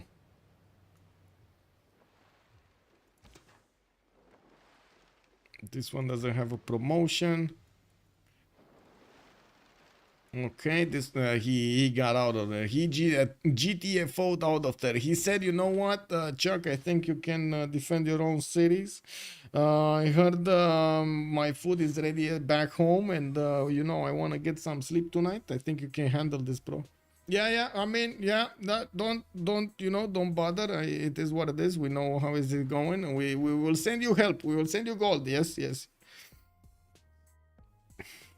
I'm now a big fan of West versus East maps. No code. Yes, Morier. Why doesn't Brazil have an admiral? I don't think he. Oh, he does. Las Carina Bubulina. No, not gonna lie. This actually sounds like a name caught up from cartoons. I don't want to make fun of the how to say the person here, but oh my god, it actually sounds like a cartoon name. Las Carina Bubulina. Today's story. We do. You know what I mean. Yeah, they're gonna have their own battleships in 2. Yes, and we do need to see if Titiits now getting his steam power is gonna start upgrading his boats in Berlin. They are slowly taking out all of the boats of Netherlands here. He just remains with a few D7 provincians, and I do see he's getting to hard build as many ironclads as possible. Might actually lose the city of Nijmegen, but I do see that Phoenicia is trying to get back to his choke point as north as possible. While the city of Amsterdam is getting hit, that is where the Indonesian spy started to make his listening post mission a few turns ago. And yes, we do have Brazil with the majority, if not all, of his Minas Gerais still alive. He does have more on the way, a lot more, like a lot more. Man, this guy hasn't stopped building for like the last 30 turns. So many boats just came out of like 3 cities. On the other side, let's actually take a look here on Cree. We do have him getting his, you know, Holy Cypriot projects. So would have thought. Looks like he lost Einstein. Ludwig did manage to snatch that away from him, while Cree did also get the merchant for the toys. We do need to see if LDK extra science boost from Einstein is actually going to give him an edge over here. It looks like the production capabilities between his empire and Spriggan are not that different. And well, we do have a lot more. Oh, there were a lot more campus research projects coming out. 3 more coming out, but then Ludwig said, no, stop right there.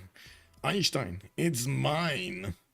Well, let's see, more coal power plants getting built over here. Bologna, 89 defense strength. You know, just casually getting 89 defense strength. And we're going to need to see how quickly he can actually build the Mahabodhi temple and even try to get the chops. Oh, beautiful chop city. Look at that. 1, 2, 3, 4, 5. 5 chops over here if he wants to get that. Over here also. Wait a second. He could get...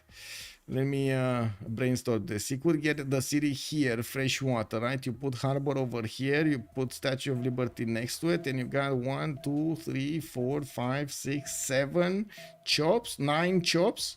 9 chops for the Statue of Liberty. This kind of seems doable. Now, Lascarina is apparently the first woman to get the rank of admiral. Oh.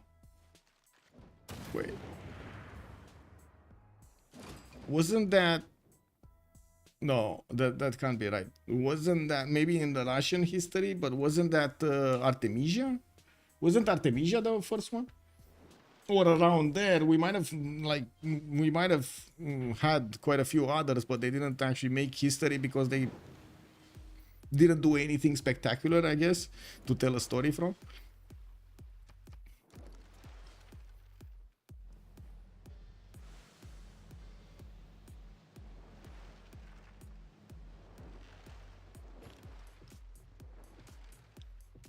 Artemisia was Greek. Yes, that is true. How did Germany upgrade its science so fast? Cards? Newton. Einstein, sorry. Einstein. Wait, you say Lascarina Bubulina is Greek too? What? Where are those German levies in Bologna from? German levies in Bologna. German levies in Bologna. What? Oh, these ones? I guess I don't know. He's just moving around. Looks like Bologna. Oh, they took Bologna. They actually took Bologna. He took it away from Big Phyrsos, and now without that many envoys in that city center, well, he needs to take it back somehow. And it looks like Germany did levy parking shots here, and he's sending them to the lands of Brazil. Nice catch. Nice catch, chat. We do have quite a bit more science over here from LDK. Sprig is still 500. It doesn't seem like it phases him, actually. 4 turns away from getting Mahabodhi Temple, and to be honest, I think a culture victory, a diplo victory is much faster than a domination or a culture victory. So I guess they will go for that, not to mention a science victory. We do have Titiits, no, Sprig with 8 out of 20. With Mahabodhi, he's going to get 10 out of 20. With Potala Palace is gonna get 11, Statue 14, and we're gonna need to see if he's gonna manage to get Noble for the 15th, and of course the next World Congress. I did notice he's actually taking back Lisbon, and that actually allowed him to get 100 Diplo favor for free. We do have Phoenicia getting a few units over there trying to pillage, and I do notice that Brazil is making quick work of Amsterdam. Did take out Nijmegen to the southwest, and he's gonna work on the last remaining boats over here of Phoenicia with his Minas Geraeth. Doesn't seem like he can stop this. He cannot stop this at all, actually. Okay, we got battleships, level 2 battleships coming in. They can actually hurt the Minas Geraeth, but not take them down entirely or quick enough. Okay, well, that's a boat down. That's a boat being attacked over here. Oh, he can't get it. He can't get it. He can't attack. Oh my god, he can't get that ironclad. Unbelievable. And well, I guess that ironclad doesn't have a promotion either, so you know it's kind of dead in the water.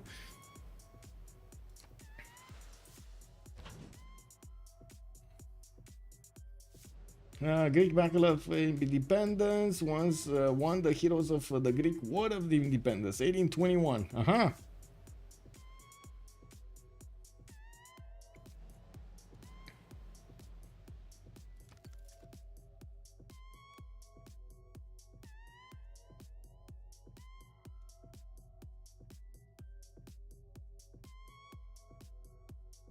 Okay, well, still 2 turns for the Mahabodhi Temple. I did notice Chuck did manage to get steel walls, which is going to slow down even these Minas Geraeth from chipping away the defenses there and taking away more cities. He's down to 2 cities that could actually build boats and get them out of there. We do need to see if Brazil is going to manage to deny Amsterdam. I'm pretty sure he is aware that he could actually attack that city centers just directly. And I'm pretty sure he's going to do the damage with the next 4 shots from the Minas Geraeth, and he should have enough to punch through. Now, in return, Phoenicia will actually need to do 3 shots against the Minas Geraeth of Brazil, while his battleships are kind of getting 1 shot, and that is Chuck calling out the GG in the choke point in front of the city of Amsterdam. The whole action happened for the last 10-15 turns. They tried to milk this as much as possible, slow down their opponent, and try to give as much time to LDK as he possibly needed to try to get a victory condition. On the other side, we had Sprig not losing focus. He saw Diplo victory, he smelled Diplo victory, he was going for Diplo victory, didn't deviate.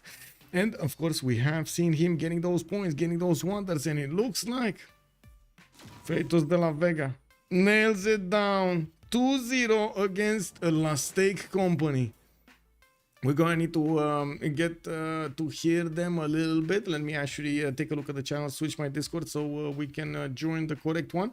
Not sure in which correct one. I do want to make a quick disclaimer here. We are watching a game from the Francophone community. We do have also a French caster for the game, so I'm pretty sure they're actually gonna be talking quite a bit in French. And of course, if we do have some answers in English, I can only say I'm quite thankful for those answers, and we're gonna need to see if anybody here maybe actually translates a little bit for us. KW. Thank you so much, by the way, Witchfinder Art, for the follow. Much appreciated, sir. I'm still waiting for them to get into a correct channel, because I don't think they can actually join, or I don't know. Oh, not everybody can join the casters, but everybody can join the 4v4, so they're waiting for...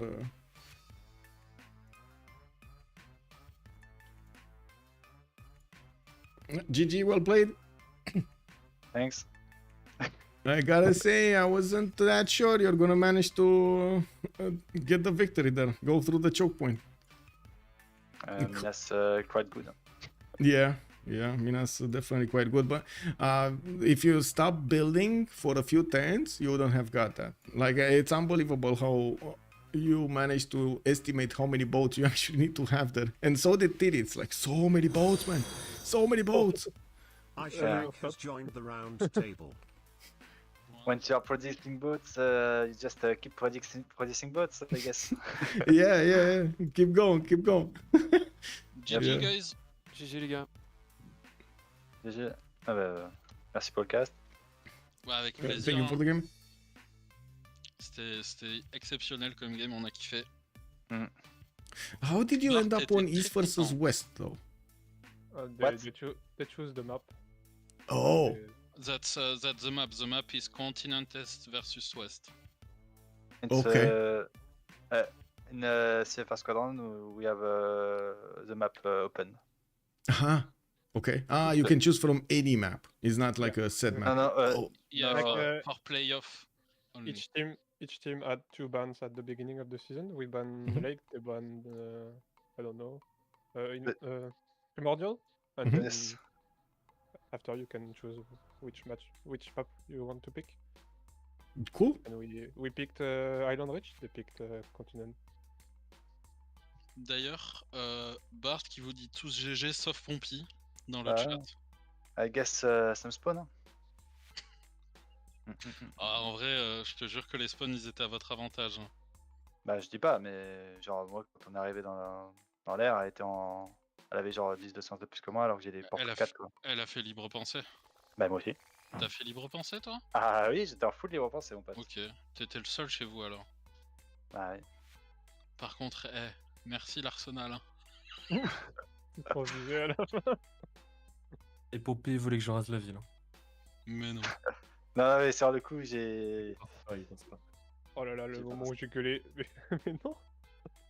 Tu rases pas, non. Et Bologne, un HP. Mec, j'ai Tu rajouté. Oh, man. That was so I- funny.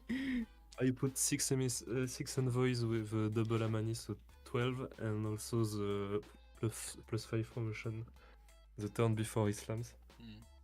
Par Mais- contre, les gars. GG. GG. tu t'y attendais aux GG. galères level 1 qui crossent l'océan? Oui, on voulait. On en avait parlé. Je vous avoue, quand j'ai vu les galères dans l'océan, j'étais là, mais c'est pas un bonus de Harald de ça normalement? Non, on En voulait fait, faire non, la c'est même. la Norvège. On voulait faire la même chose. Sans, Ok. sans le Magnus, sans le Victor. Victor. Je pense que tu peux avoir quasi le même impact tout en restant relevant. Bah après, Unlucky, c'était l'endroit de l'océan où ça faisait 40 cases quoi. Ouais. Pas mieux. Ah bah Lucky je suis pas sûr parce que si c'était Titiits qui était en face... Ça aurait été chiant. Ouais, je non, pense. mais c'est pareil pour Titiits, tu vois, quand il met 40 cases à cross Ah ouais. avec ses caravelles. Ouais. Et le petit campus là. Ah bah, il était... on le voit plus 6 de base. Quand Ouais, j'achète les cases, il y a marqué plus 9. Je fais ah. Ah bon? On sait pas compter ou c'est quoi l'histoire? C'est ce que j'ai dit. C'est ce que j'ai dit. Titiits, il va voir les deux récifs, il va faire waouh, trop bien, campus plus 7 et tout, c'est fou. Et il va acheter la case, il va voir plus 9, il va faire mais non! Imagine, il y aurait eu le Pingala pour tripler les campus. Bah, je l'aurais probablement fait en vrai. Ah bah là, avec un campus plus 9, tu m'étonnes. Alors, à savoir que sur leur continent, de base, ils n'avaient qu'une seule CS. C'est ce que j'ai dit. J'ai dit, putain les gars, on a qu'une CS, ça se trouve ils en ont 11. J'ai appris un truc. Et on avait qu'un a seul mis- continent. On a mis 3 CS, on en a tué 2, mais vu que j'ai mis en ayant découvert 3, en ayant tué d'abord les 2 avant, ça fait quand même l'opti de philosophie Ouais. politique. C'était marrant. Ouais, Avant, je ça savais le pas. faisait pas, mais ça a été changé, ouais. Ah, c'était changé parce que du coup, tu les tues 2, mais si tu mets la troisième, t'as quand même l'opti. C'était sympa. Bon, On a eu un débat sur ça dans le chat. Ouais. Parce qu'on a regardé le vrai cas, c'était rencontrer 3 CS. Si c'est du français, ça Ouais, passe. moi, je vais vous laisser, bien joué à tous, j'ai pas beaucoup dormi. Bisous, Chuck. Bisous, GG. Bisous. Chuck. Bonsoir. Après, le moment de la game, c'était quand même Mars qui arrive sur les frontières de toi, Pompi. Tu pouvais pas up plus de now? Enfin, vous avez décidé d'investir. J'ai dit que j'ai décidé que j'étais mort et qu'on est prêt de D'accord. l'autre côté. J'avais ni alliance ni mercenaire. qu'il est à côté de les mines, il peut trade, faire de la culture. Moi, j'ai personne qui trade. En bas, je pensais que ça passerait, mais en fait, il y a la glace qui m'empêchait de passer, donc je peux même pas trade de ce côté-là. Donc, So I'm gonna stop it right here.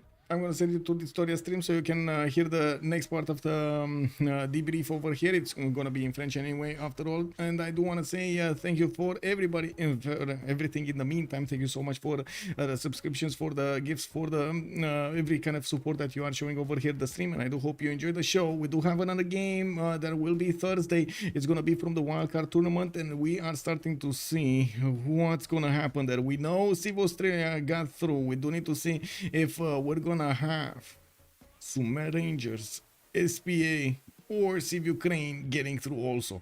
I do also want to thank you for how to say showing up quite early over here on the stream. I am sorry for the beginning, the late beginning of the stream, and I do also want to say I do hope we're gonna get that score show episode as soon as possible on YouTube. Don't forget to follow and subscribe, and I do hope we're gonna see each other next time. You can check out my schedule on my Discord. That's where it's updated first, but I can trying as much and as fast as possible to update them also on YouTube and on Twitch. Thank you for everything. Have a great evening, and let's see each other in the next ones. Bye bye bye.